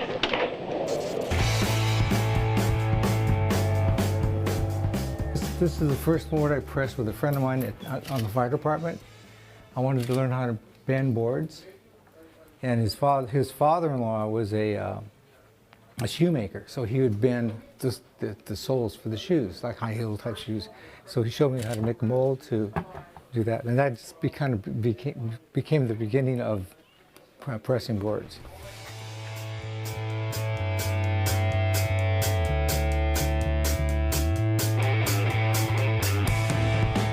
This is one of the Back to the Future boards that we've done. We did about 2,025 of these last year for their anniversary. Where are we going? We're going into the lamination area. These are all different styles of molds, but for the most part, I'll build all the molds here. Old school way. So this is the lamination area. This is the glue spreader. We run the veneers, all the different veneers here through the glue spreader, stack them in here, and then they go into the press. And these molds here, they get pressed. Then from here, we go into the woodworking area. This is where we do all the cutting, sanding, drilling is all done in this area. These are ton of different shapes, and I've actually got more shapes in storage. In the last 50 years, we've probably made in the millions of boards, and I couldn't really count them all, but it's a variety of everything.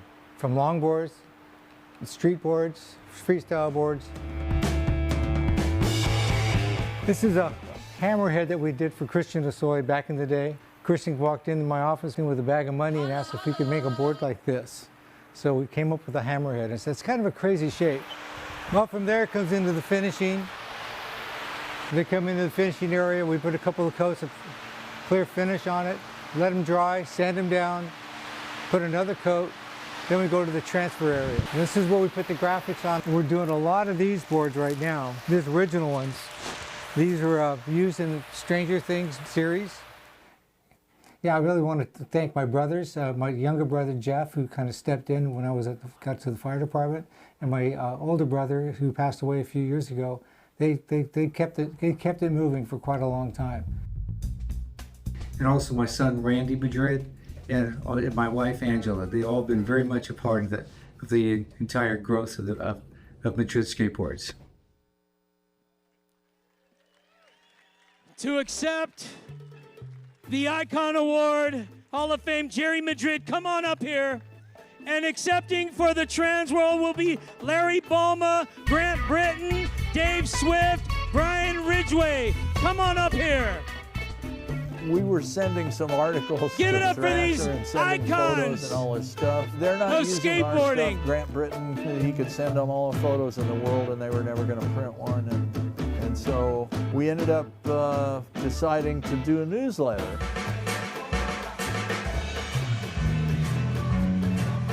Larry Balma said he was working on a newsletter, and Give it up for these icons right now. Come on.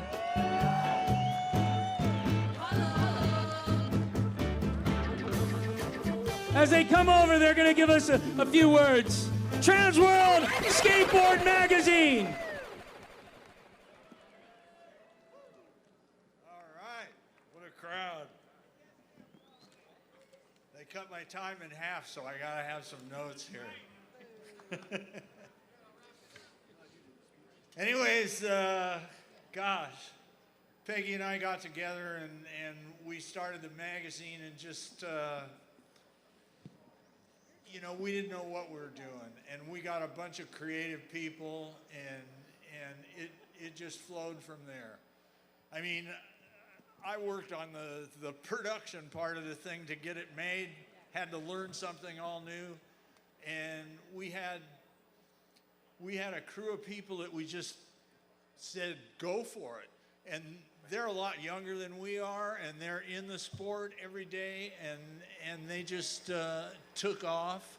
We gave them a place to work, and you know, started out with a little family and ended up with a huge family, and you know, over the years, I mean, gosh, Peggy wasn't able to be here tonight, and it's too bad, but they had some good footage of her up there. That was great.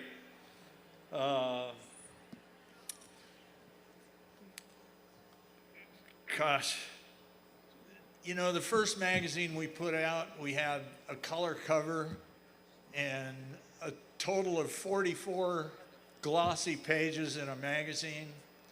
And I mean, it was great. And the thing grew, every issue it grew bigger. My wife Louise got in there and she started building more space for us and doing events and everything there was that she could do. God, I don't know. I'm just at a loss here. This is unbelievable. Brian Selstrom came in the late '80s, and he came from the magazine industry, and he knew magazines, and he was a great manager of people, and he let everybody go for it even more, and he grew that magazine and got more people on the streets doing it, and by golly, by 2000, our first issue was 4 issues in that year. By 2000, we were doing 13 issues in a year, plus a photo annual and a buyer's guide, and they averaged over 400 pages. Thanks to Grant Britton, the rest of the crew. I mean, I just go for it. Hello. Hey, we had a good time. I want to thank Kodak and Fuji for all the film that we paid for. So I just want to thank the hodgepodge team of skaters, artists, photographers, and writers that were pulled together to help start Transworld skateboarding in 1983. It was amazing to try something creative and new that none of us had any idea how to do, but we pulled it off. Thanks to GSD, Brian Ridgway, Neil Blender, Lance Mountain, Jim Goodrich, Todd Swank, Britt Parrott, Marty Jimenez, Jamie Briggs, David Carson, John Holland later, and I want to say rest in peace to a few of our friends, Kevin Wilkins, Mark Waters, Sharon Harrison, Johnny Downhill, Howe, and a few others. And this is Dave Swift. He was the editor. Well, thank you, Grant. I came in 1989, and it was like, here it is. And they allowed us, this is the Transworld, to be creative and never stifled us one bit and said, just go for it. Like Larry said, and from there on, when skateboarding progressed, we progressed with it. And I don't know, I was able to hire a great staff. We started a video production company, made videos, and just did everything for the love of skateboarding. And man, it was just the best of times. And I just want to thank the staff that I had and the support staff that was at the magazine all those years. And just ride on, keep on going. Thank you. Totally off the wall. February 8th, 1984, 6:47 p.m. Larry looked at the credit card and wondered if he could pay for the dinner that was going to take care of me, Neil, and GSD. We called a board meeting, walked 2 blocks to Sizzler, sat down and said, we need a column that's going to break down and bridge some gaps and give the amateurs a little bit of play. We sat down. I said, we'll call it checkout. Neil said, we're done. And we ate the rest of the night. That's, how many people out here got a checkout? All right. It worked. Thank you. Thank you very much. Totally off the wall. All right. Larry's got a couple more words. Okay, guys, I just want to put a big shout out to Vans for hosting these events and standing behind us all these years, and Todd Huber of the Skateboarding Hall of Fame Museum that works day and night at it and loves it, and it's his passion, and thank you, Todd. Woo! All right, give it up for Transworld Skateboarding Magazine. Now let's introduce Jerry Madrid to the microphone. Yeah, Jerry. Thank you.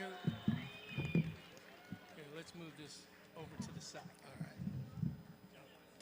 There you go. So Lucero said I should make some notes, just in case I have to say something. But first, I want to I'm being honored by being present on this stage. It's crazy to think that it's 50 years that I've been doing this. It's unreal. So I'm honored that way. Again, I want to thank Steve Van Doren and Todd, Laura, that putting all this together. It's great. I can't read this. And again, my brother Jim, who passed away a few years back, honored him. My brother Jeff as well. And Again, my wife, Angela, has been a part of this. My 3 kids are here, Sion, Randy, and Erica. And the backbone of my company really is the staff that's sitting back there in one of the tables. If you guys stand up for me, it'd be really nice to acknowledge you. Hello, hello. Thank you very much. You guys have been great. You kept it alive.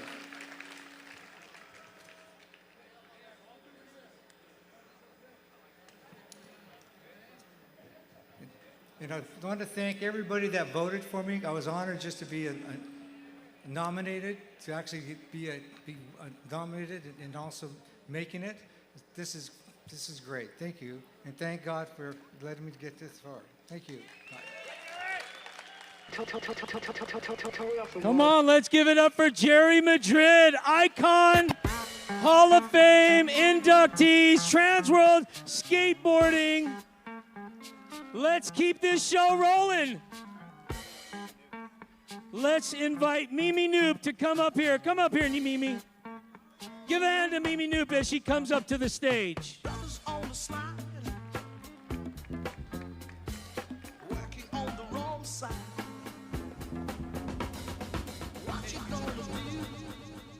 Hey guys, can you hear me? It's great to be here. Nice to see so many familiar faces. I'm honored tonight to introduce the women's category inductees. None other than Vanessa Torres and Alexis Sablone, who need no introduction, but I've been lucky enough to travel the world with those two for the last 20 years or so. I can't believe it's been that long. And I got to see their careers unfold really with a front row seat, which was pretty awesome. I met Vanessa when she was about 16 and was immediately blown away by her just natural ability on a skateboard. I'd never seen anything like it. And yeah, her style and progression just opened doors for so many others that came behind her. So yeah, shout out Vanessa. And then of course, not too many years later, I met Alexis, who's an absolute beast, as we know. But yeah, from groundbreaking video parts to designing a shoe for Converse to skating in the Olympics, being one trick away from a gold medal. Yeah, she's redefined what a career in this industry looks like, both creatively and professionally. So it's been awesome to see. But yeah, the impact these two have made are completely immeasurable. Tommy, let's roll the video.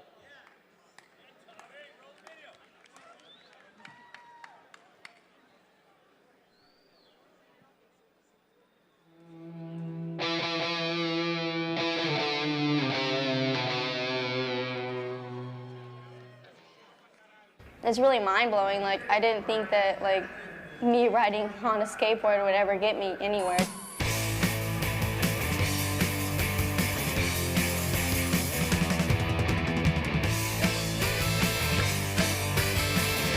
There are some people that come along in the world that were born to do a thing. Vanessa Torres was born to be a skateboarder.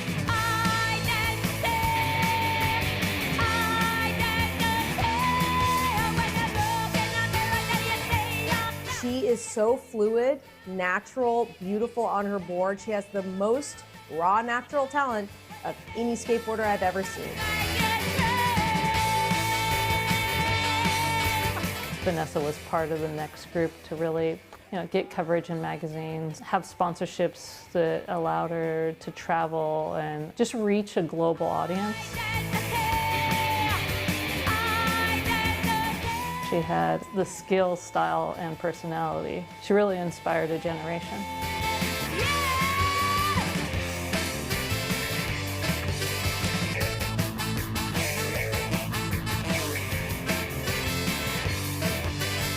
Vanessa Torres came up in a time when women's skateboarding was underappreciated, to say the least. She had a really good approach in terms of going out, being in the streets, getting clips, being in videos, but also competing. And I feel like there weren't many women that were doing both. At a time when it was really hard to get any recognition or validation, and she deserves all the credit.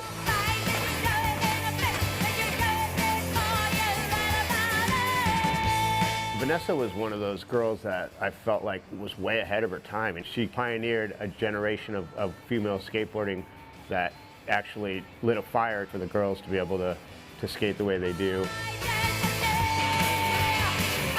I've been lucky to witness Vanessa go from the wild child to developing her style, pushing the progression, and inspiring a whole generation. She's done so much. So stoked for Vanessa. She definitely deserves this, but this isn't the end. She'll be doing more.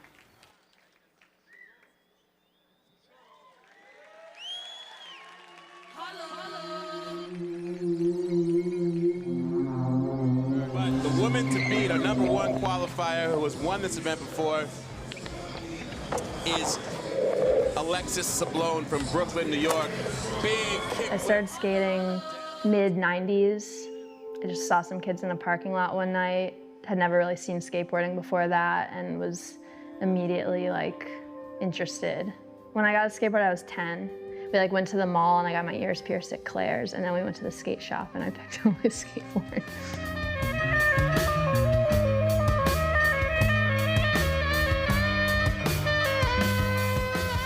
Alexis Sablone is a legend. In 100 years, when they're looking at skateboarders and they think they got us figured out, you know, they're gonna get to her and be confused, because I think she changes the profile of what a skateboarder stereotypically is. Alexis is just a ripping, authentic, real street skater through and through. It's the progression then and now, it's amazing. Excited to see what comes next. What can't Alexis do?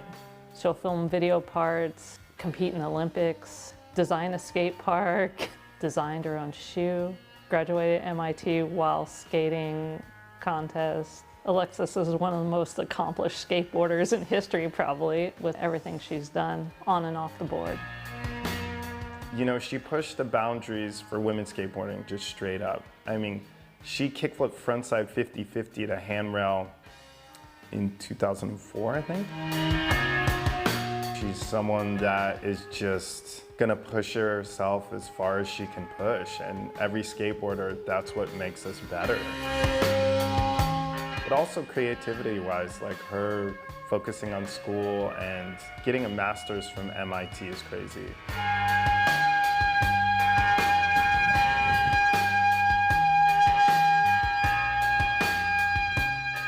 Alexis Sablone is kind of an alien.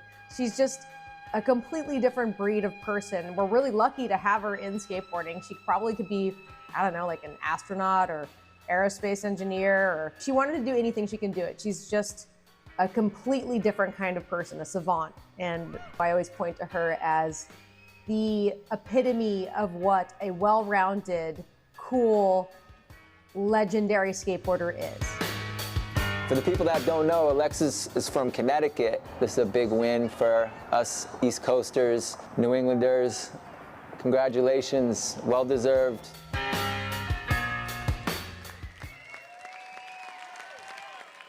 All right, I'd like to welcome Alexis to the stage, and accepting for Vanessa tonight is Lisa Whitaker. Come to the stage.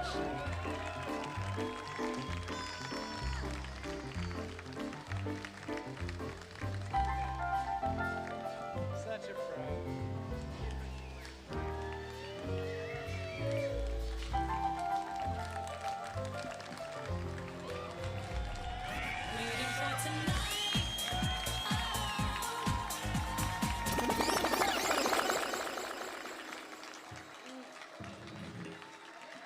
Okay.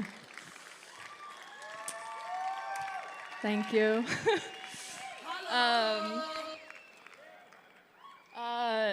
Yeah, I'll keep it short, but no, thank you. This is it's such an honor. I mean, they played me kind of telling the story I was going to tell now, but yeah, I don't know. I started skating in the 90s, and no one else skated in my town, definitely no other girls.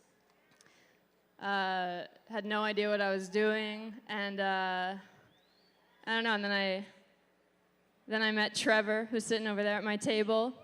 I was 10 years old. He's been my best friend ever since. Then I met Lee, who's sitting at my table. We were like 16. We've like drove cross country, traveled the whole world skating together. I met Lisa right here when I was like 12, and then Mimi years later. The two of them made sure that X Games had equal prize purse money for men and women, and so it's because of that I got to, quit my job, and that money from contests like put me through school and stuff. And I don't know it's such an honor to be inducted with Vanessa, who I met when I was 13. I sprained my ankle, and she brought me some ice, and she's such an amazing and talented skater. And yeah, I don't know, and sitting at the table next to me, it's Brian Anderson, Donnie Barley just made a note up there. The two of them are from Connecticut. When we found that out, that blew my mind, because Welcome to Hell growing up was my favorite video. Alyssa Steamer's here sitting next to me. Yeah, so it's just an incredible honor, and it's hard to imagine what life I would have had if I hadn't found skateboarding, and to be recognized as making a contribution to the thing that's completely changed my life is, just an absolute honor. So, thank you guys.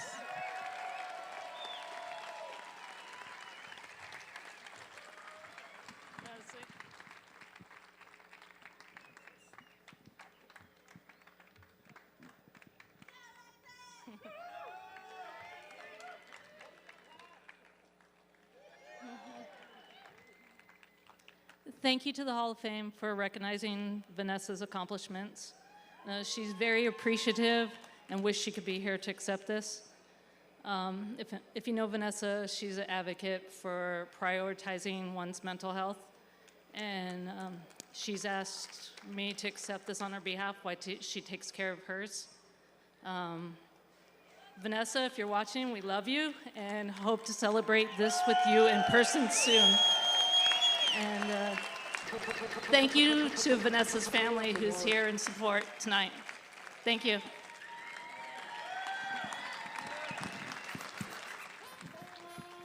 Handing it back to Duncan. Duncan, yeah, we just asked the person. Hey, real.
Transworld.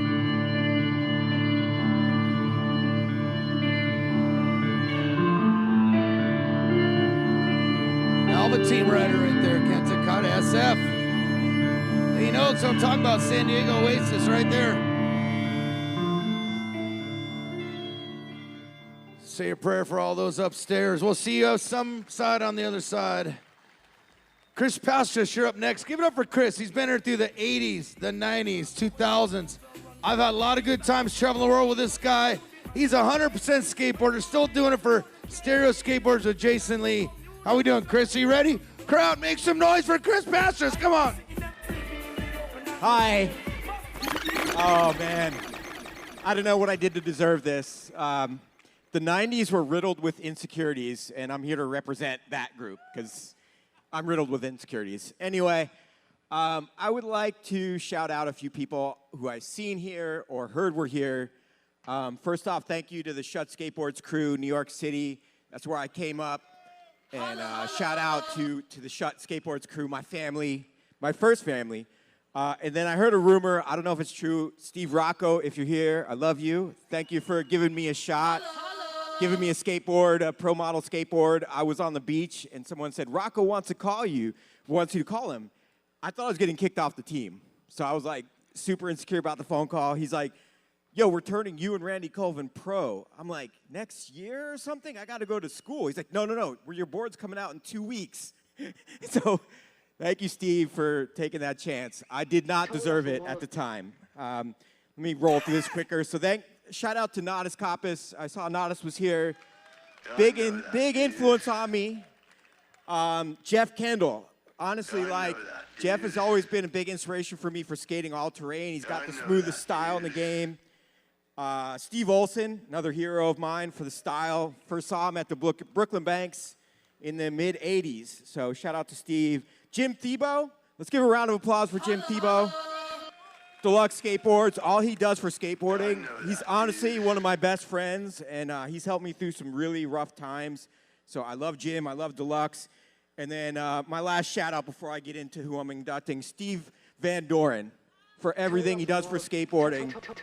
I can't believe it. I mean, he's like the surreal godfather we all needed, but we didn't know it, and now we know it, and we love him, and we love you, Steve. Thank you for everything.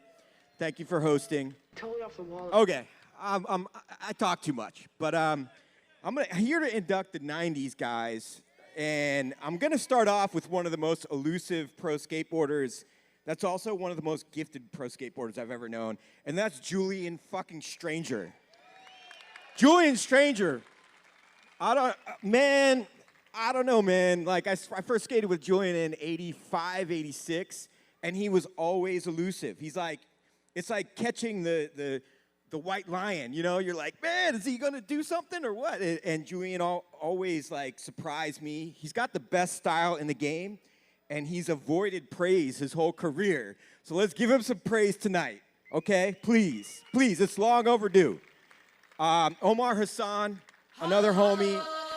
Wow. Okay, Mark Gonzalez first told me about Omar. He's like, there's this kid named Omar Hassan. He's like, skates everything. I'm like, what? Like, yeah, he skates everything. And then, like, I got to see it and witness it. And Omar is still going 110%. I've had to pick up other jobs and do my shit, but Omar is still there fucking ripping, bro. So shout out to you. I love you. And then Jeremy Wray. Jeremy fucking Wray. That motherfucker blew my mind, man. Like, he blew my mind. I saw a video of him. I tried to get him on stereo, my company. It didn't work out, but my man, he's equally stylish and death-defying. So let's give a round of applause to Jeremy Wray as well. And let's roll these videos. And, yeah, we'll talk about some other amazing skaters. Thank you.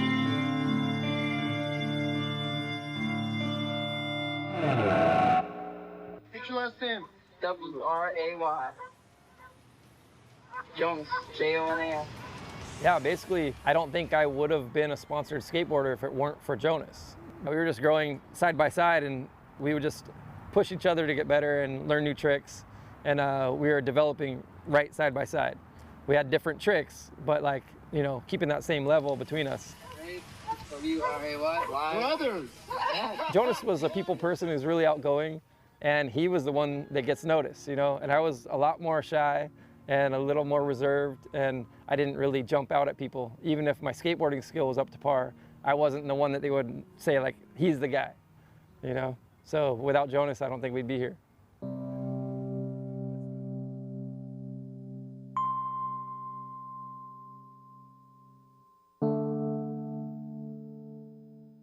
Jeremy Wray had the profile in 4-on-1 #1, and it was the first time I had ever seen skateboarding on such a big level, like huge street gaps, like things like that, like things that look literally impossible to me. How to do that?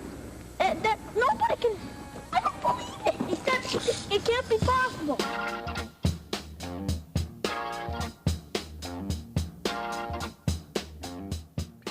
I think Jeremy Wray really kicked skateboarding in the ass with, hey, let's put power back into skating. He's a power skater. You know, a Jeremy Wray frontside 360 ollie is a thing of beauty. There was just this power to his skating that I struggled to comprehend it. My brother's, he's pretty good. Jeremy Wray also has one of the greatest tricks of all time, the water tower ollie. Everything about that's amazing.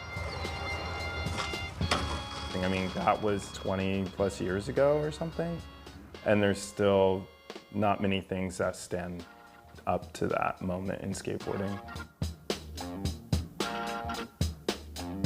Also so soft-spoken and an artist, which appealed to me because like, oh wow, you can be this kind of like soft-spoken, sensitive artist, but also just destroy the streets. Jeremy represented that powerful pop, big inspiration in my life, watching Jeremy's video parts. It was, yeah, next level.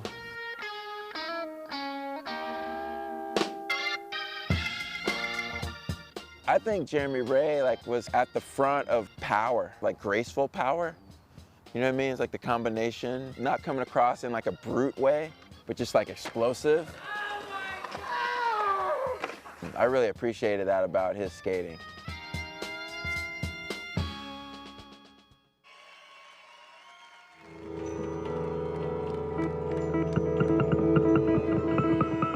When he gets home from like a long day at work, he still has to pick up dog shit and take the trash out and do all the things that everyone's spouse does. And then I'll see clips like a week later and him just slamming. And I'll be, when was that, Tuesday? And he'll, yeah, and I think, gosh, when he got home, I was yelling at him, take the trash out, and he's, you know, limping around. And sometimes I forget when you do that for a career, it's really hard to come home and then have to play like the dad and spouse role when you're so beat up, but stuff still needs to get done. I really love skating with him because like watching someone like being skated for so many years and being able to like still skating like the way that he does is inspiration, you know, to me, and I don't know, it's amazing. Omar means everything to skateboarding. I mean, he's a transitional nightmare on the board. Kills everything. Street skater too. I look up to Omar my whole life, skated with him forever. Omar is a beast. Omar Hassan is an inspiration. Every generation of skaters is a fan of Omar, and I think that's a pretty special thing.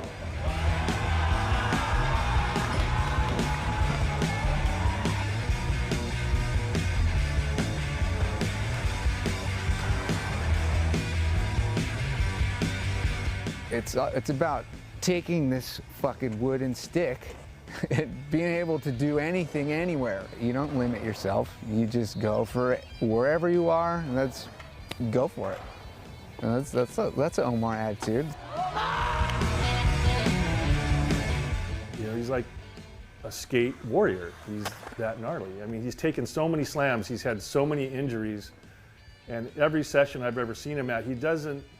Even when he's playing, he's getting gnarly. He'd split his chins open. I've seen him split his head open. I've seen him break his ankles. I've seen him whatever, and he just keeps going. Any sport out there, there's no athletes that are on top for 30 years.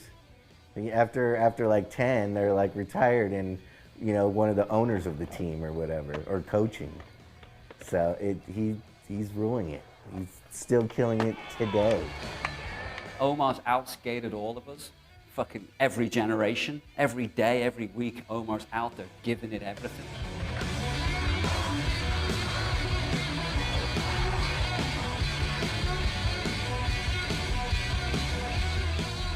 he's not gonna stop. And that's what makes Omar so special.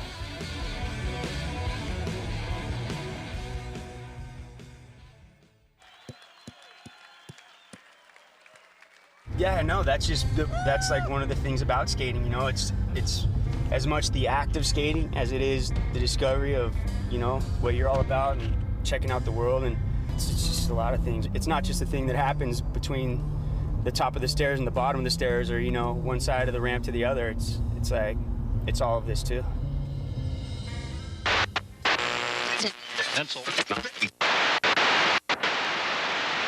Julien.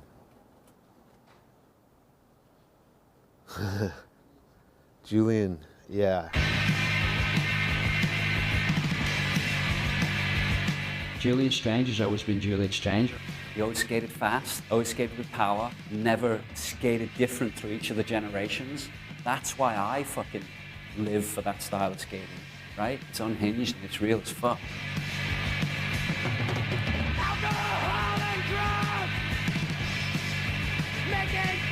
You know what I love about Julien is he's like that underground kid that just ripped on everybody. The man, the myth, the legend. For guys from our generation, it's hard to overstate how influential he is. How do you talk about Julien? He is so cool as a skateboarder. And everybody's opinion that I respect thinks the same thing. Yeah, one of a kind, man. I've never skated with anybody that was so free, and the skating looked like he was just reacting in the moment. But there was a look to that that's very expressive and free.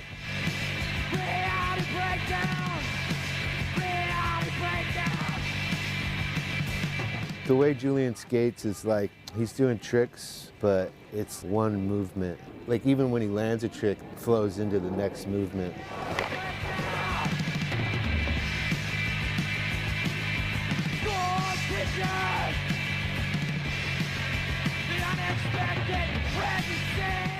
Julien's roots run really deep, like pioneering handrails, that kind of stuff. Like he goes all the way back to that and carry it all the way through to doing anti-hero. It's just core skateboarding. It doesn't get more skateboarding than that.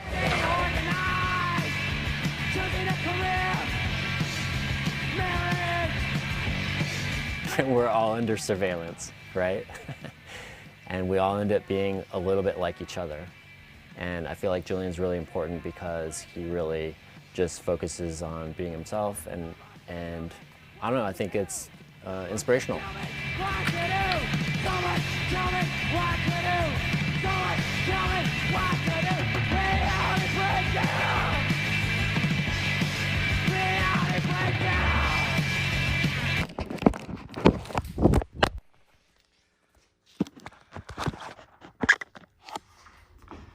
Congratulations, Julien, on the induction into the Hall of Fame. I hope you have a great night. Probably broke the thing. All right, yes. Hey, I saw you all get hyped. Another round of applause for Julien Stranger, one of my favorite skaters of all time, straight out. And let's welcome Julien, Omar, and Jeremy to the stage to accept their awards. Yes, well deserved. 1990s, baby. 90s, baby. Let's see it. Yes. All right.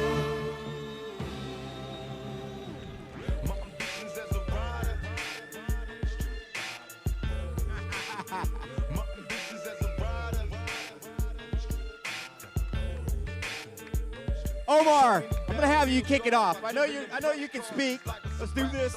And then Julien.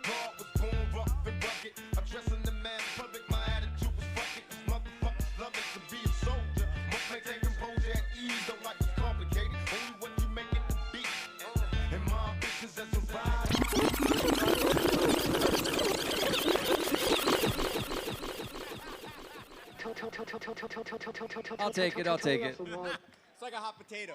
I know. Jonas, we did it. We're here. Honestly, this is the highest honor skateboarding has to offer. And it's such a special night to be up here with these two, too. I mean, we've got Julien Stranger and Omar Hassan. I mean, I'm in the best company right here. This is awesome. Thank you guys for everything you've done for skateboarding. Thank you, dude. I know they mentioned Transworld earlier. They got their award. Well, I got my first checkout in Transworld, and it was shot by Grant Britton. So we're off to a good start. They also gave me my first cover, and it was shot by Dan Sturt, a sequence of a frontside 360 ollie down Carlsbad, and that was my first cover, you know? And Dan Sturt actually shot that Thrasher cover of the Water Tower, too. So thank you to Dan Sturt. I mean, no one gets here on their own. It takes a lot of people working with you to make these things happen. It's not just about you and your skateboarding. It's about, like, people helping you get there, working with people who are really good at what they do, all these filmers, photographers, everybody. It's the whole industry. So thank you to everybody. Yeah. And real quick, my mom is in the house. She decked me out. She came in from Haleiwa to be here, and she decked me out with all this stuff. So thank you, Mom, for being here. She was my first sponsor. She got me my first board when I was 8 years old. And my older brother, Jazz, is also in the house. He was the first one to bring a skateboard home, and he let us share it. Me and Jonas shared his board, and we all three skated down the hills of Glendale together, just butt boarding and taking turns. And when we all three got a board, I got mine, Jonas got his. It was on from there. We never stopped skateboarding. Here we are, you know, 51 years old, still skateboarding. So thank you to everybody. Thank you to my wife, Carissa. My son, Jackson, and my daughter, Jaden, are also here. My whole family's here for me. So thank you, guys. We'll pass it up. Hey, thank you, Jeremy Ray. Jeremy motherfucking Ray. Round of applause. One of the biggest pops in the game.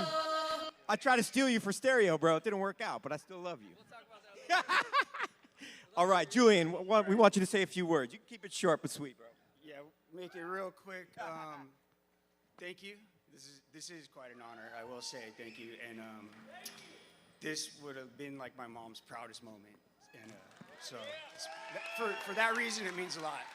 And to be a part of skateboarding with all of you, it's all I ever wanted to be was a skateboarder. So thank you.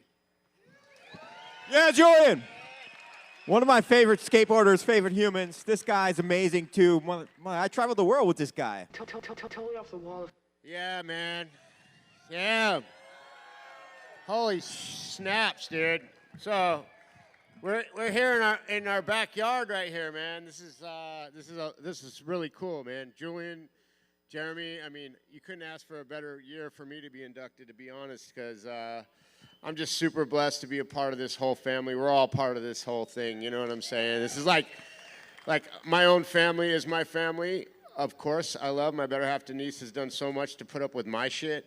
But everyone here is our extended family in skateboarding. So give yourselves a hand of applause. Like, fuck, dude. I mean, I want to really just thank everyone for just being a part of this huge thing. We're trying to make the most of what we do and just love what we love to do, which is ride this skateboard. And obviously with the Van Doren family behind us, we got a lot of impact. And dude, hey, Larry's not here tonight, but he'll be coming out a little bit later.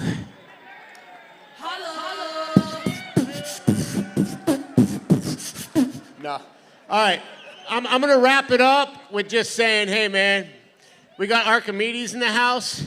I'm going to give Archimedes a little bit of love over here. Arco's got something to say. And, hey, much love. Thanks, everyone, for coming out and supporting us tonight. We love you guys. I'd like to thank everyone. I want to thank skateboarding because I feel that skateboarding is not a sport. Skateboarding is a lifestyle. And I was not good at sports. And then, you know, as far as everyone I've met throughout life are the greatest people ever. And, of course, I want to shout out to Julien Stranger because he's my biggest fucking homeboy ever. And then, you know, not to discredit fucking, you know, when you get Tony Alva to recognize your name or Salva, man, that's the greatest honor of all, especially, you know, skateboarding, again, it's not a sport, it's a lifestyle. You live it, you fucking love it, man. And then everyone who's getting recognized here tonight is the fucking greatest. And I thank you for letting me be up here tonight. And again, my homeboy, Omar and Julien, I fucking love them, fucking love you guys. Again, skateboarding is the greatest. Hey, have y'all seen Sick Boys? Have you seen the Sick Boys video? Back in the day, if you haven't seen Sick Boys, you need to frickin' watch that shit. Study that shit. SF Skateboarding. Hey, I just want to say one thing, man. It's not about what you did. It's about what you're doing. And today I had one of the most sickest sessions today with some of the coolest people that I've ever met. And some of the best skateboarding went down today. And I got to just be a part of that. And that's what this whole thing's about. So thank you very much. I love you guys. You better wrap hey, it up. One more thing. You better wrap it up. Omar. Hey, thanks to Omar. We did have a sick session at his pool. Thank you, Omar, for bringing all these people into your backyard. Backyard side. Tim Payne, where are you going? Get up here. We're going to talk about Tim Payne. You all right? You see the animal chin? All right, no, you can't come up yet, Tim. I don't know why. I think you should be here, but whatever. Buddy's running the show. You guys seen the animal chin, the Powell videos? The creative mind of this guy? We built NSA ramps together. Like, they all have to be perfect, like a basketball thing or a tennis court. Tim's like, no, I want to put a hip in it. I want to have different crazy stuff. Tim, thank you for being you. Love you. Went on to do that thing in the hangar. The hangar was great. And Tony Hawk, the loop, all that crazy stuff. Give it up for Tim Payne. Oh, can we just roll this? Oh, wait, what about Bryce Kanights? Hey, you almost forgot my homeboy Bryce, right there. Bryce Kanights. Yeah, let's keep it going for Bryce. Legend. You talk about San Francisco skateboarding. If you don't know Bryce Kanights, you better look it up. So, yeah, Bryce and his beautiful wife, Donna. Hi, Donna. I love you guys so much. Let's check the video of these guys. Yeah, let's check the video. Yeah. Icon Award, Bryce We could Kanights talk and all Tim night, Payne. but let this show speak for Well, itself. that's what I do, Dave. Let's go. That's what we do. Let's go. We having fun yet? Let's go. Let's go.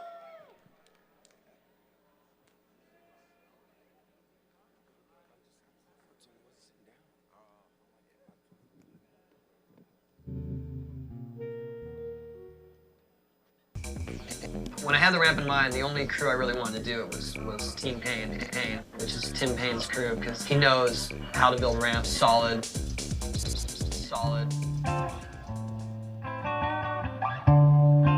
You know, basically, I didn't really start skating until I was in 6th grade, so like 1970.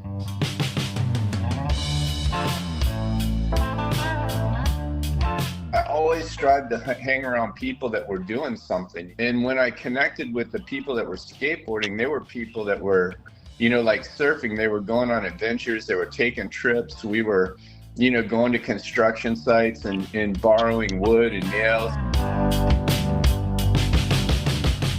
I never really did it to make money. I did it to help people, you know, and be part of a scene.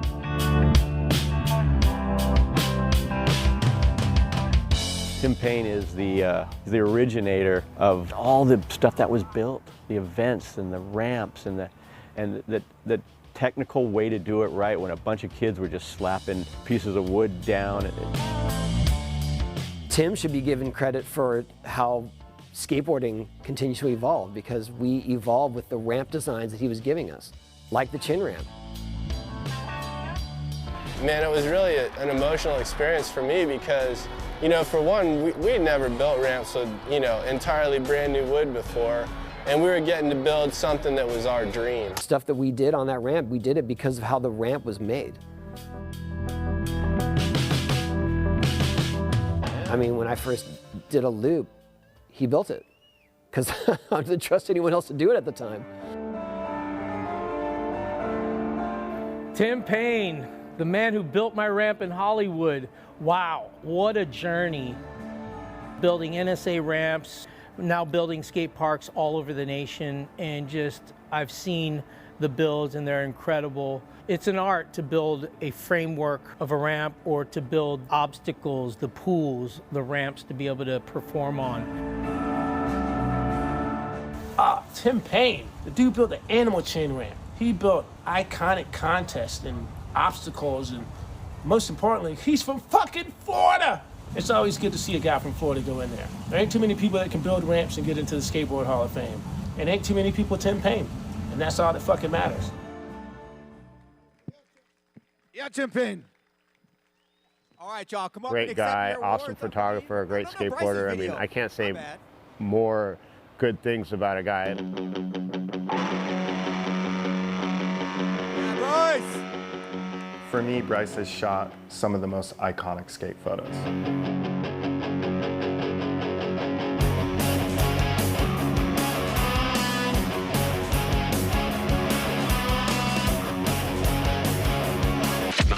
Yo, BK, congrats, man.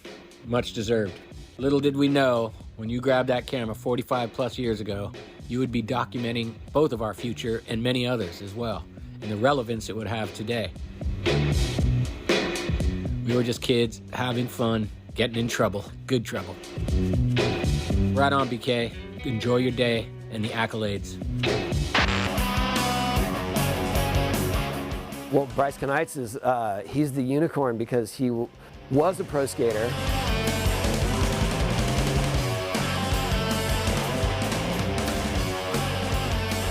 And a photographer, and became one of the best skate photographers.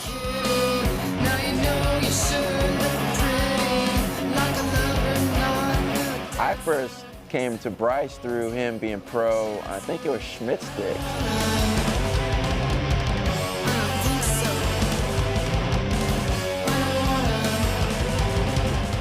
Then just seeing these beautiful photos, these iconic images that we know today.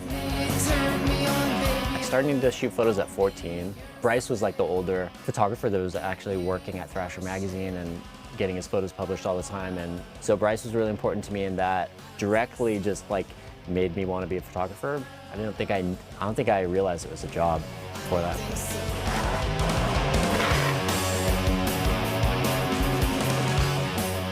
If you ask me my favorite Bryce photos, and there's so many.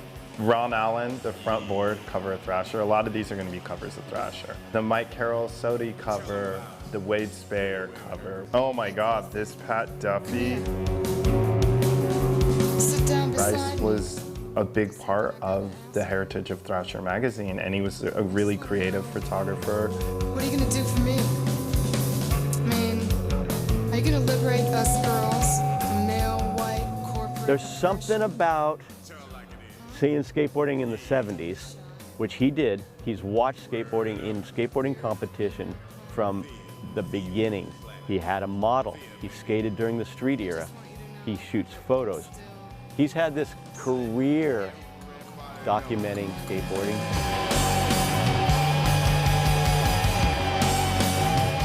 He is a skateboarder. He's watched it. He loves it. He wants to capture something that captured him in 1977. Bryce is rad. Good for you, Bryce.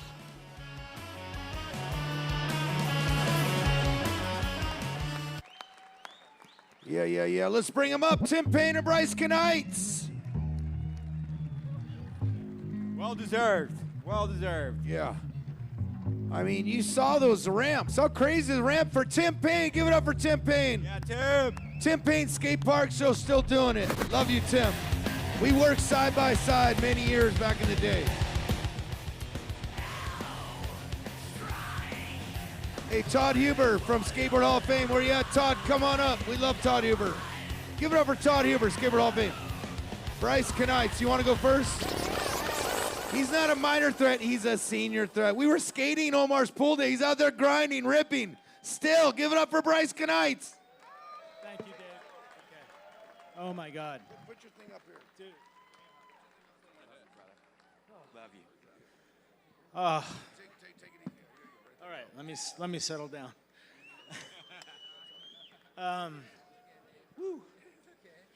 First and foremost, this moment goes out to my mom, who is my greatest fan. She passed away 10 months ago. She would be here. Ardeen Kanights. My brother, who passed away in 2022 on a motorcycle accident, would be here. His best friend and my family friend, Sean Mulholland, is here. And my oldest friend from my childhood in skateboarding is Tony Guerrero. And Tommy, who you probably know, can't be here tonight because he has the flu and he's really sick and he has to get ready for his Northwest tour he's doing. So anyway, I'll carry on. This all started for me in Ventura, California in 1975. I went to William Dennis Surf Shop and bought a Payne skateboard. And that magic feeling of the wind flowing in my hair, I carried that skateboard back to the train and took the train back up to San Francisco, and it never stopped. I've never stopped skateboarding. And I met Tony and Tommy Guerrero and Joe Fong and a lot of other friends, and it just carried on. And that was our community, and it was really small. Fast forward, I get out of high school, and I met Kevin Thatcher. And we had gone through the skate park era, and skateboarding was kind of picking back up. Kevin was starting the magazine, and he asked me if I wanted a job. I said, "What do you want me to do?" He's like, "Well, you're shooting photos, and I can see that you might want to try out graphic arts and learn, kind of like the first intern." So I said, "Sure." So I was a barbecue chef, dropped that job, and I started working at the magazine. And I was 6-7 years younger than all these other guys, Mofo and KT, and there were a few. Who else was there? Matt Etheridge. And Fausto and Eric. So that was our crew, and we were doing late nights. Those guys were smoking stuff, and I'm like, it's 12 at night, and I'm getting tired. And anyway, I worked in the dark room. I swept floors. I screened T-shirts. Was doing it all. I was the young kid, but I was also still skateboarding, and I was shooting photos. I was doing as much as I could because I love skateboarding. That's what I did. And my father was kind of pissed. Him and my mom had divorced. So he thought I was going to be a tennis player.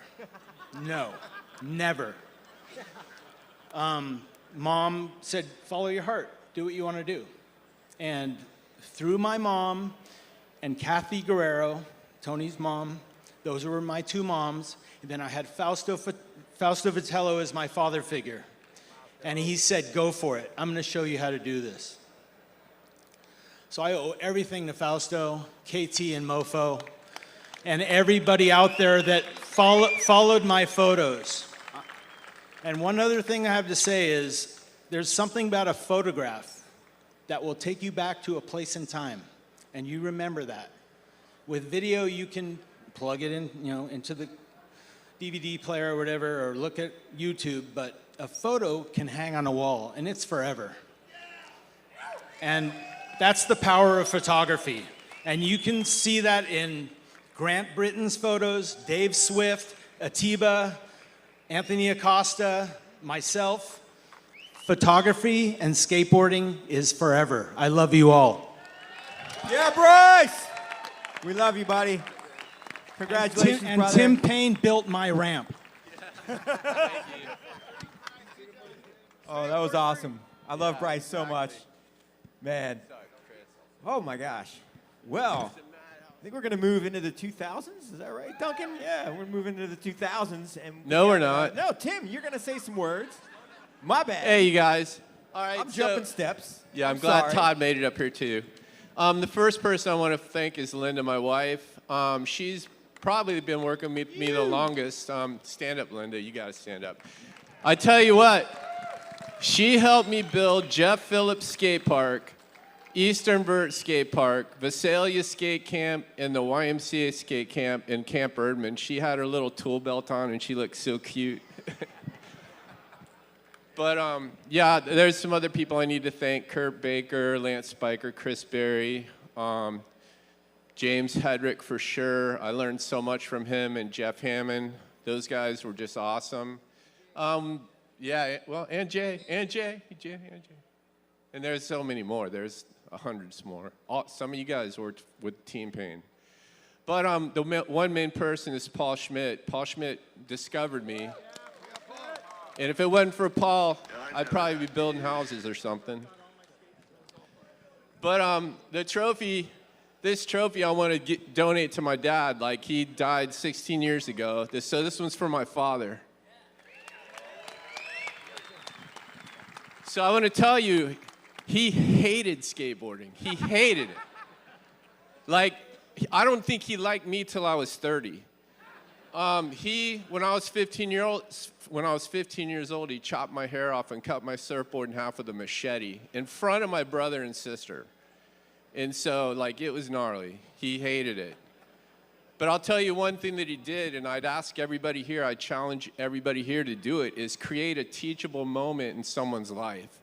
And one thing that he did when I was 8 years old on my 8th birthday, I was inside the house, and him and a bunch of his friends came over, and I hear all this working in the backyard and banging hammers and saws, cutting and everything, and so they're like, you got to stay inside. So they brought me out with the birthday cake, and they showed me this tree house. And that tree house was so sick, and I'm looking up the tree, you know, I'm 8 years old, and he asked me, he's like, how are you going to get up there? And I was like, I don't know.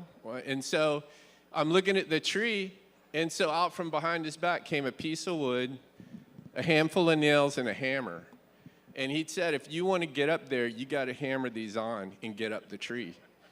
So yeah, I mean, I'll never forget that moment, you know? And I was sitting there with double fist and like hammering the hammer nails in and everything. And he created that moment in my life. And later on, I was diagnosed with ADD and everything. So my tree house was my savior. Being up in the trees above the world, looking down at everything, that was it, man. So anyway, I wanted to give Todd something, because I tell you what, Todd's blessed my life.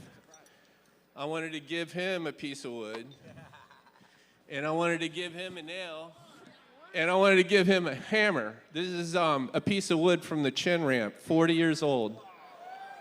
That's almost to this day. And so, yeah, so this was signed by the whole team. And TK's here tonight, too. I want to say thanks to TK. Keep the raccoons out of my truck. But this block, I think there's only 2 of them in the world. Lance made them, and some other people made them, and the Bones Brigade signed them. And so I thought it wouldn't be cooler to give this to the museum. And then this hammer's built the ramp that did the 900, bunch of X Games ramps and stuff. This is a ramp that built a bunch of stuff.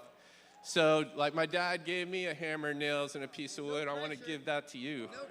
No pressure, right? Yeah, no pressure. I appreciate you. Let's hear for Tim Payne. What a great history. I never heard that story before. I love you, Tim. I love this guy. I love skateboarding.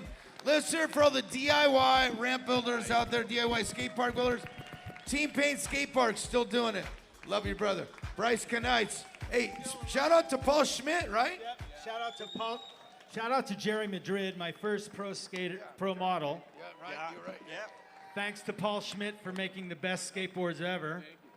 And thank you to Jim Muir and Fausto for putting me on Dogtown, bringing up Cardiel, JJ Rogers, and Wade Spire. Thank you very much. We love you, Bryce. Hey, and shout out to Dave Duncan, Double D, for killing it all night. My co-host. I love this guy. Skated the world with this guy. He's a ripping skateboarder. I'm out. We'll have some fun, you guys. Let's have fun tonight. Let's keep it going. Who you got? 2000s next? Party moving. Yeah, we got the 2000s next. And I'm super excited for these guys. First of all, B.A. Brian Anderson. Let's give him a round of applause for B.A. My man. Hey, when tall skateboarders do it right, it's like the most amazing thing ever.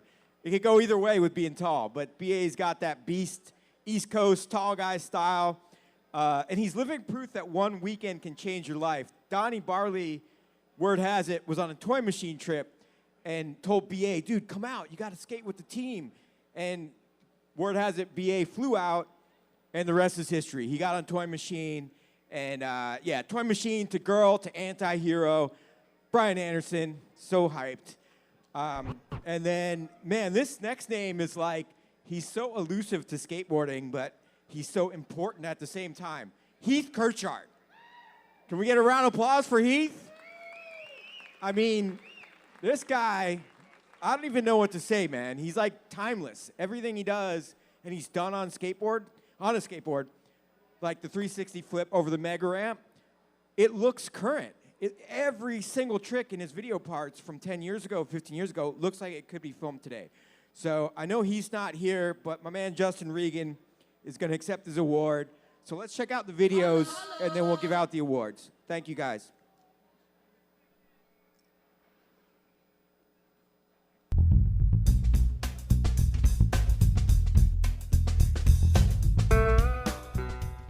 Brian, another giant, powerful man that could ride a skateboard just gracefully like a feather.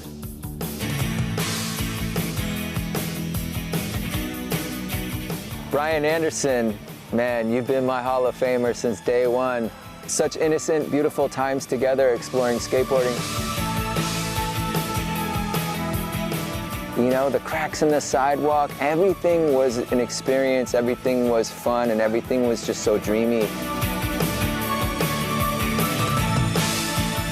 Back in that time in the 80s when I was growing up skateboarding, you would see one person in your town with an ollie hole and be like, oh my God, there's more of us? I don't know, I guess it just became this thing it was a level of freedom that I think you couldn't get on any team or organized sport. But I never thought, like, I want to be a pro skateboarder. I just liked the act of it.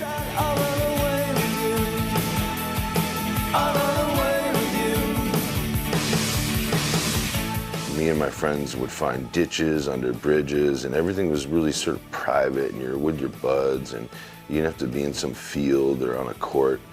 That's so much repetition if you're like a basketball player. It's the same thing, but we have different launch ramps and different rail slide bars and different things, and we could tweak them and move them, and so that was a cool aspect about it too. You know, you could just change everything all the time.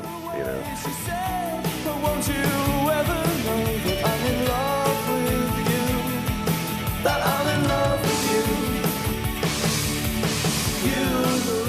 When I was younger, all I had was music before skateboarding. And skateboarding is sort of similar to being in a band or playing music. And you know, you're bringing something to the world that's not really selfish. You're sharing.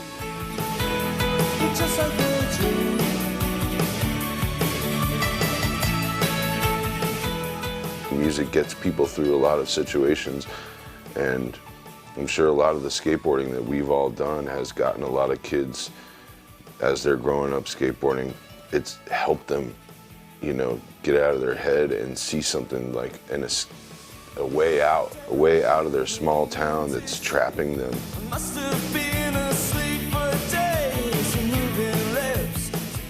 Man, just thank you so much for just being so damn authentic. You know, what a gift to skateboarding you've been, and love you forever and ever, brother. Congratulations.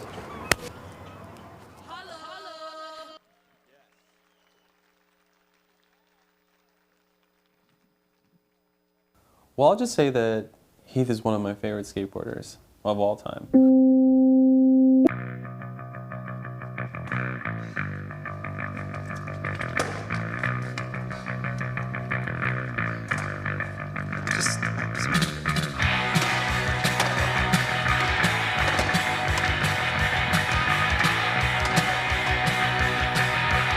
One thing about Heath is he could take the hardest ledge trick and put it onto a 12-stair rail or a 10-stair rail, like kickflip from 50, the Irvine rail. Like, it was so beautiful and gnarly at the same time, and I think that's what his skating is like. It's the combination of those two things.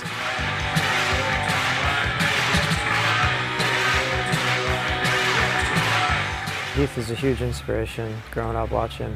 He had the skills and the style, but also pushed himself and would skate all these gnarly spots, and wasn't just the guy that would skate the gnarly spots, but he had the skills, flip tricks, to handrail stuff. You know, one of the first people I ever saw growing up doing that, and this is so inspiring. There are very few people that have done what Heath has already done. Heath broke some new ground on how big you can go and what your body can take.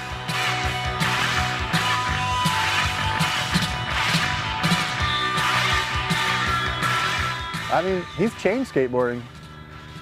I don't think he was really trying to change skateboarding, but like just, I feel in his head he wanted to, and not like in an egotistical way, but he wanted to be better than anybody else. He didn't want to do what everybody else was doing. He wanted to do his own thing. Easiest thing for me to say about Heath and what makes him different, or what, you should see this guy slam.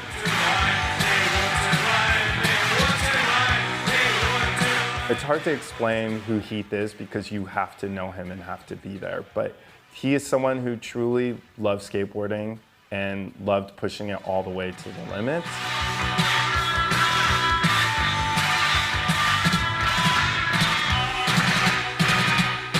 I just love Heath because he's like a daredevil skater, but also very tech.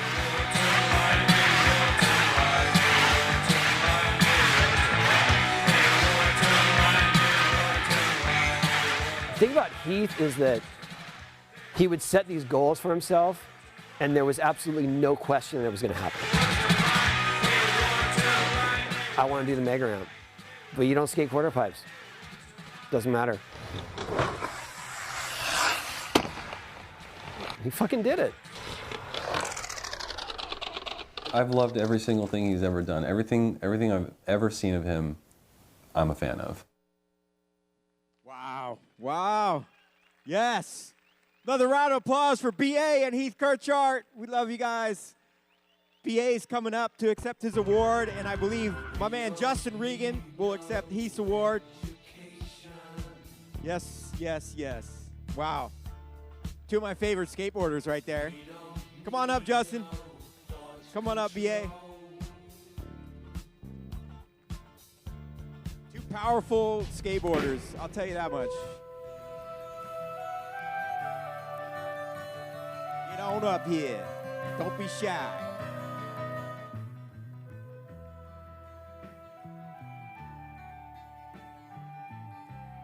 Yeah, BA. I know you got a few words, homie. Love you, brother.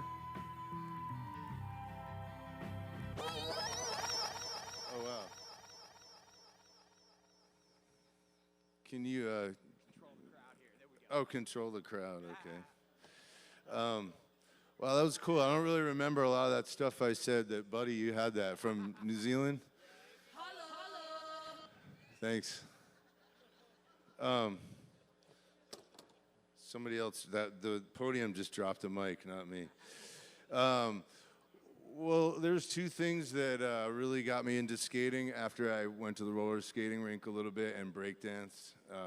One of those was Police Academy 4, Citizens on Patrol, Lance Mountain. I actually watched it today. I was wondering if that mall was here, but it was in Toronto. And this book, Skateboard Action, I got this at a book fair in grade school. And this is how I learned to ollie, with a drawing of a sequence. So I can't open it with a mic in my hand. Actually, I have it marked here. Oh, there it is. How to ollie. That's how I learned to ollie. And my sister ollied a 2x4 before me, and then she's like, I'm done. But, you know, I was just sitting there with Ed, and I wanted to thank so many people in a row. You know, Judd Hertzler is here tonight. Thank you for making it, Judd. I want to thank my roommate and friend, Scott Melbourne, Jason Case, Kevin LeMake. I could thank 100 people. And Ed and Deanna for when I got on Toy Machine. Oh, thank you, Bryce Kanights, for shooting the photo that got me sponsored. Basically, yeah. And Mike Rafter and Domingo Vasquez coming from Sacramento and filming me that day in San Francisco. Bryce, that was so fun. And then, well, you were talking, Chris, about I got on a plane. It was that Sponsor Me tape that Jamie Thomas and Ed and Muska was really pushing for me. And then I flew to San Diego, met Alyssa, we started filming Welcome to Hell, and then we went on tour. And we toured the album, and that was really fun because I was a new dude on the team. And so I want to thank Ed and Deanna for having a cooler that plugged into the cigarette lighter in the van and stopping in small towns and getting health food while we were smoking blunts and drinking beer. And it was so balanced. And that was really cool. It was really cool of Ed, you know, and Deanna too. So thank you, Deanna. And you know, I know we got to keep moving here. I'll move into girl after that. Oh, take my time. Okay. So the next thing, and then I learned to walk. No, but you know, it was hard leaving Toy Machine, and Ed, and we were as graceful as we could be about that, and it was just really cool. I already rode for 4 Star, so to talk to Rick Howard and Mike Carroll, and they talked to everyone on Girl, it was a really cool place to end up at. I knew Ed Templeton and Deanna were intelligent enough to understand who I am, but I wasn't ready to share that with them or the world. And so it was really cool when I got to talk to Sam Smythe, Rick Howard, Mike Carroll, Megan Baltimore, and Spike, and come out to them and have them just be so cool and supportive and make me just feel safe and protected and able to have a blast. You know, people like Mickey Reyes and Jake Phelps, and just for being my good friends in a scary time. And you know, shout out to Brad Staba and Trudy Staba for letting me live with them in the beginning, and doing 3D for a little while. And then, you know, when 3D finished and Julien Stranger and everybody at Antihero knew I was riding Antihero boards, they're like, the team's so big. And then one day Cardiel called me, and I was just eating a sandwich in New Jersey and with my husband, and I'm like, it's fucking John Cardiel. I got to go outside. And John was awesome, you know. He's like, Brian, let's just do this, man. So yeah, thanks to everybody at Tom Yeto, everybody at Girl, everybody at Deluxe. Thanks to every single skate shop owner and everyone that's ever worked at a skate shop and supported skate shops. And, you know, thank you to everyone that has done all of our board graphics and Transworld and everybody, Power Edge, Thrasher, everyone.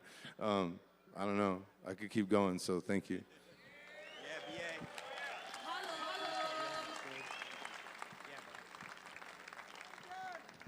All right, so we all know that Heath Kirchart is a man of few words. For his entire career, he let his skateboarding do the talking. Tonight is no different. So I have the tremendous honor of accepting this award on his behalf and letting you all know that Heath would like to thank No Fucker. Yes, we love you, Heath. You're out there somewhere. All right, you guys have killed it all night. I'd like to invite all the inductees tonight up on stage for a group photo. Is that correct? Okay, all the inductees from all the generations, come on up. Come on up. We're going to get a group photo. Let's see it. All the inductees. If they're sitting by you, please let them know. Come up on stage right now. Thank you, thank you, thank you. You guys have been an amazing audience. Don't leave. The group photo is going to be sick. And I just want to say thank you, skateboarding. I love you guys from the depths of my heart. And I appreciate each and every one of you. You're my close friends. You're my family. And it's going to stay that way. We love you.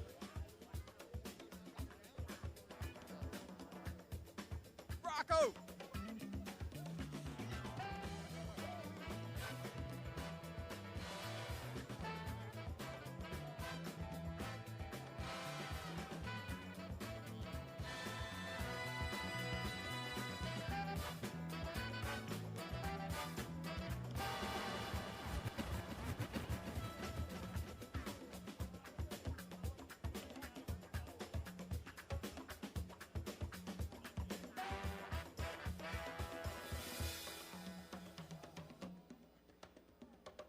All right, is this on?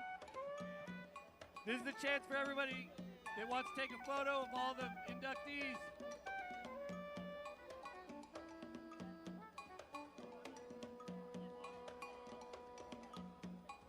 Let's get all the inductees up here. Novak. George is up here. Steve, are you still here? If we get everybody, yeah, there you are. Get everybody up here.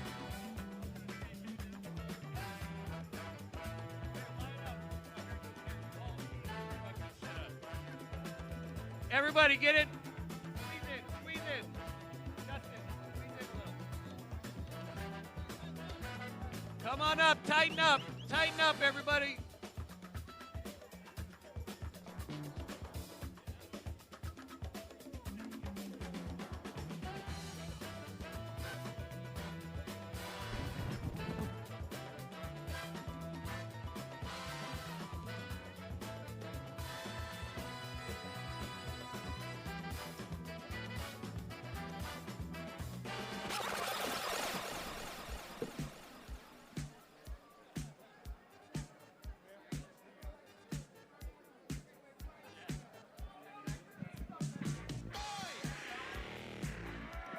Come on, Omar, get your trophy. Where's your trophy?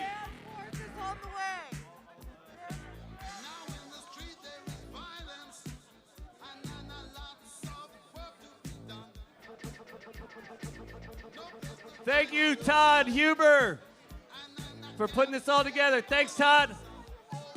Yeah.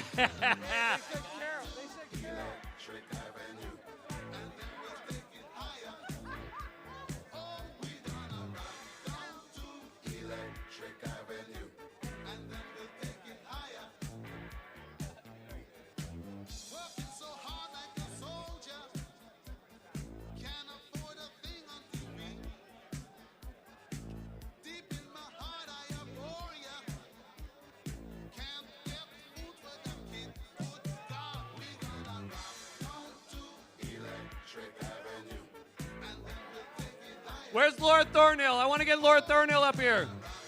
Laura Thornhill does all the work she's like herds all the cats to get everybody here and make sure everybody shows up on time, make sure everybody knows what they're supposed to do. And she basically controls the whole scene. And not only was she the first female champion of the world skateboarder, she also gives back to skateboarding. She's a lifer. She's a true believer, and we love her. Thank you, Laura.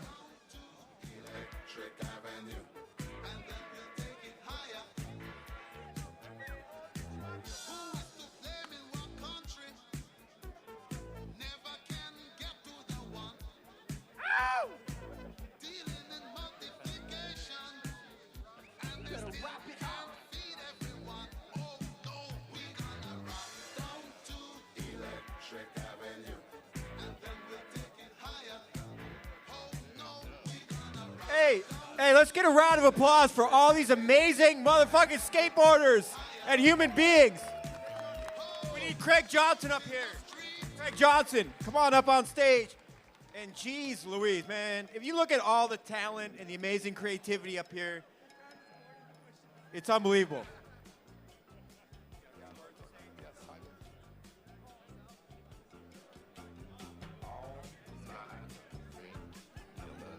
Hey, one more time. Look at this stage right here. Come on. We're alive. Hasoy, what do you got? Hey, guys, let's give it up for all the inductees 2026 skateboarders icons. And give it up for Steve Van Doren with the Life Achievement Award. And big thanks to Vans for hosting this. This has been an incredible night. All the video work done by Buddy Cone. The DJ set by Chopper. Come on, get your photos. Get them. Hey, Laura, get a photo of everybody. Come on, you can do it. Congratulations. Tim, Brian, Heath Kirchart, Transworld, Bill Danforth, Bryce Kanights, George Powell, Cesar, Cesinha, Chaves. We got everybody up here. I tell you, I can't even go on. There's so many this week. Congratulations to you all. And big shout out to everybody that came to support the Skateboarding Hall of Fame. Tell everybody about it. Invite them next year. Let's get more people here to support the Skateboarding Hall of Fame. It's something that we should really, really cherish, these moments. Big shout out to Tim Payne. Tim Payne built my ramp, by the way, up in Hollywood at W.C. Field's house. Big shout out to Chris Pastris for announcing tonight. Big shout out to Double D, Dave Duncan, and Don Brown. Thank you so much. And Laura Thornhill, we can't forget you. Thank you for organizing us and putting us together.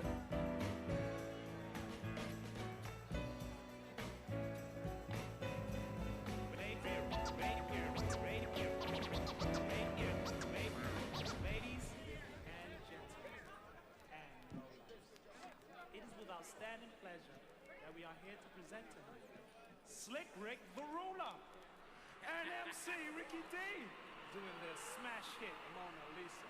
You know, like the picture. Anyway, I'd like to take this time out to bow before he goes. Your Highness.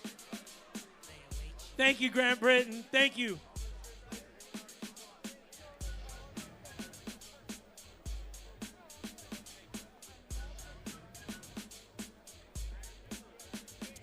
I hope you all have a safe night. Drive safe home. God bless you guys. We love you for coming out. Big shout out to all the inductees of 2026.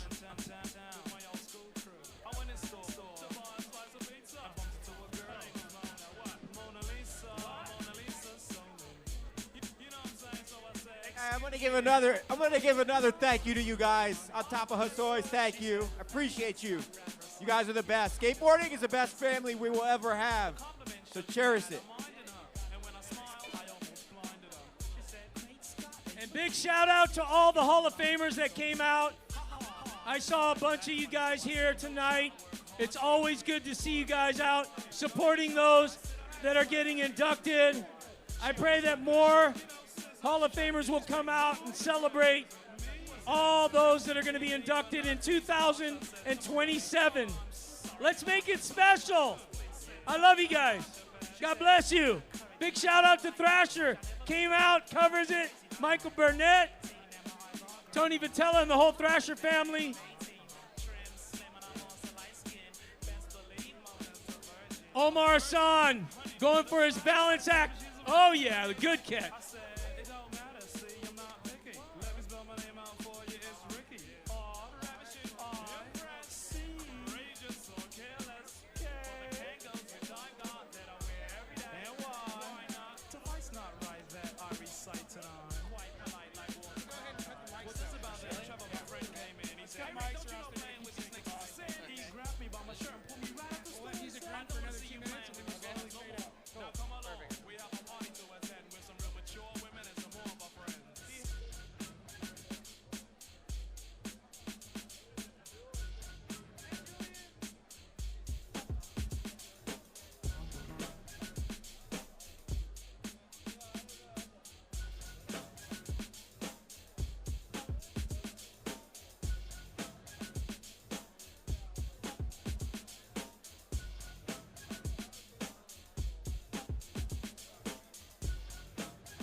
Looking back on when I was a little nappy-headed boy,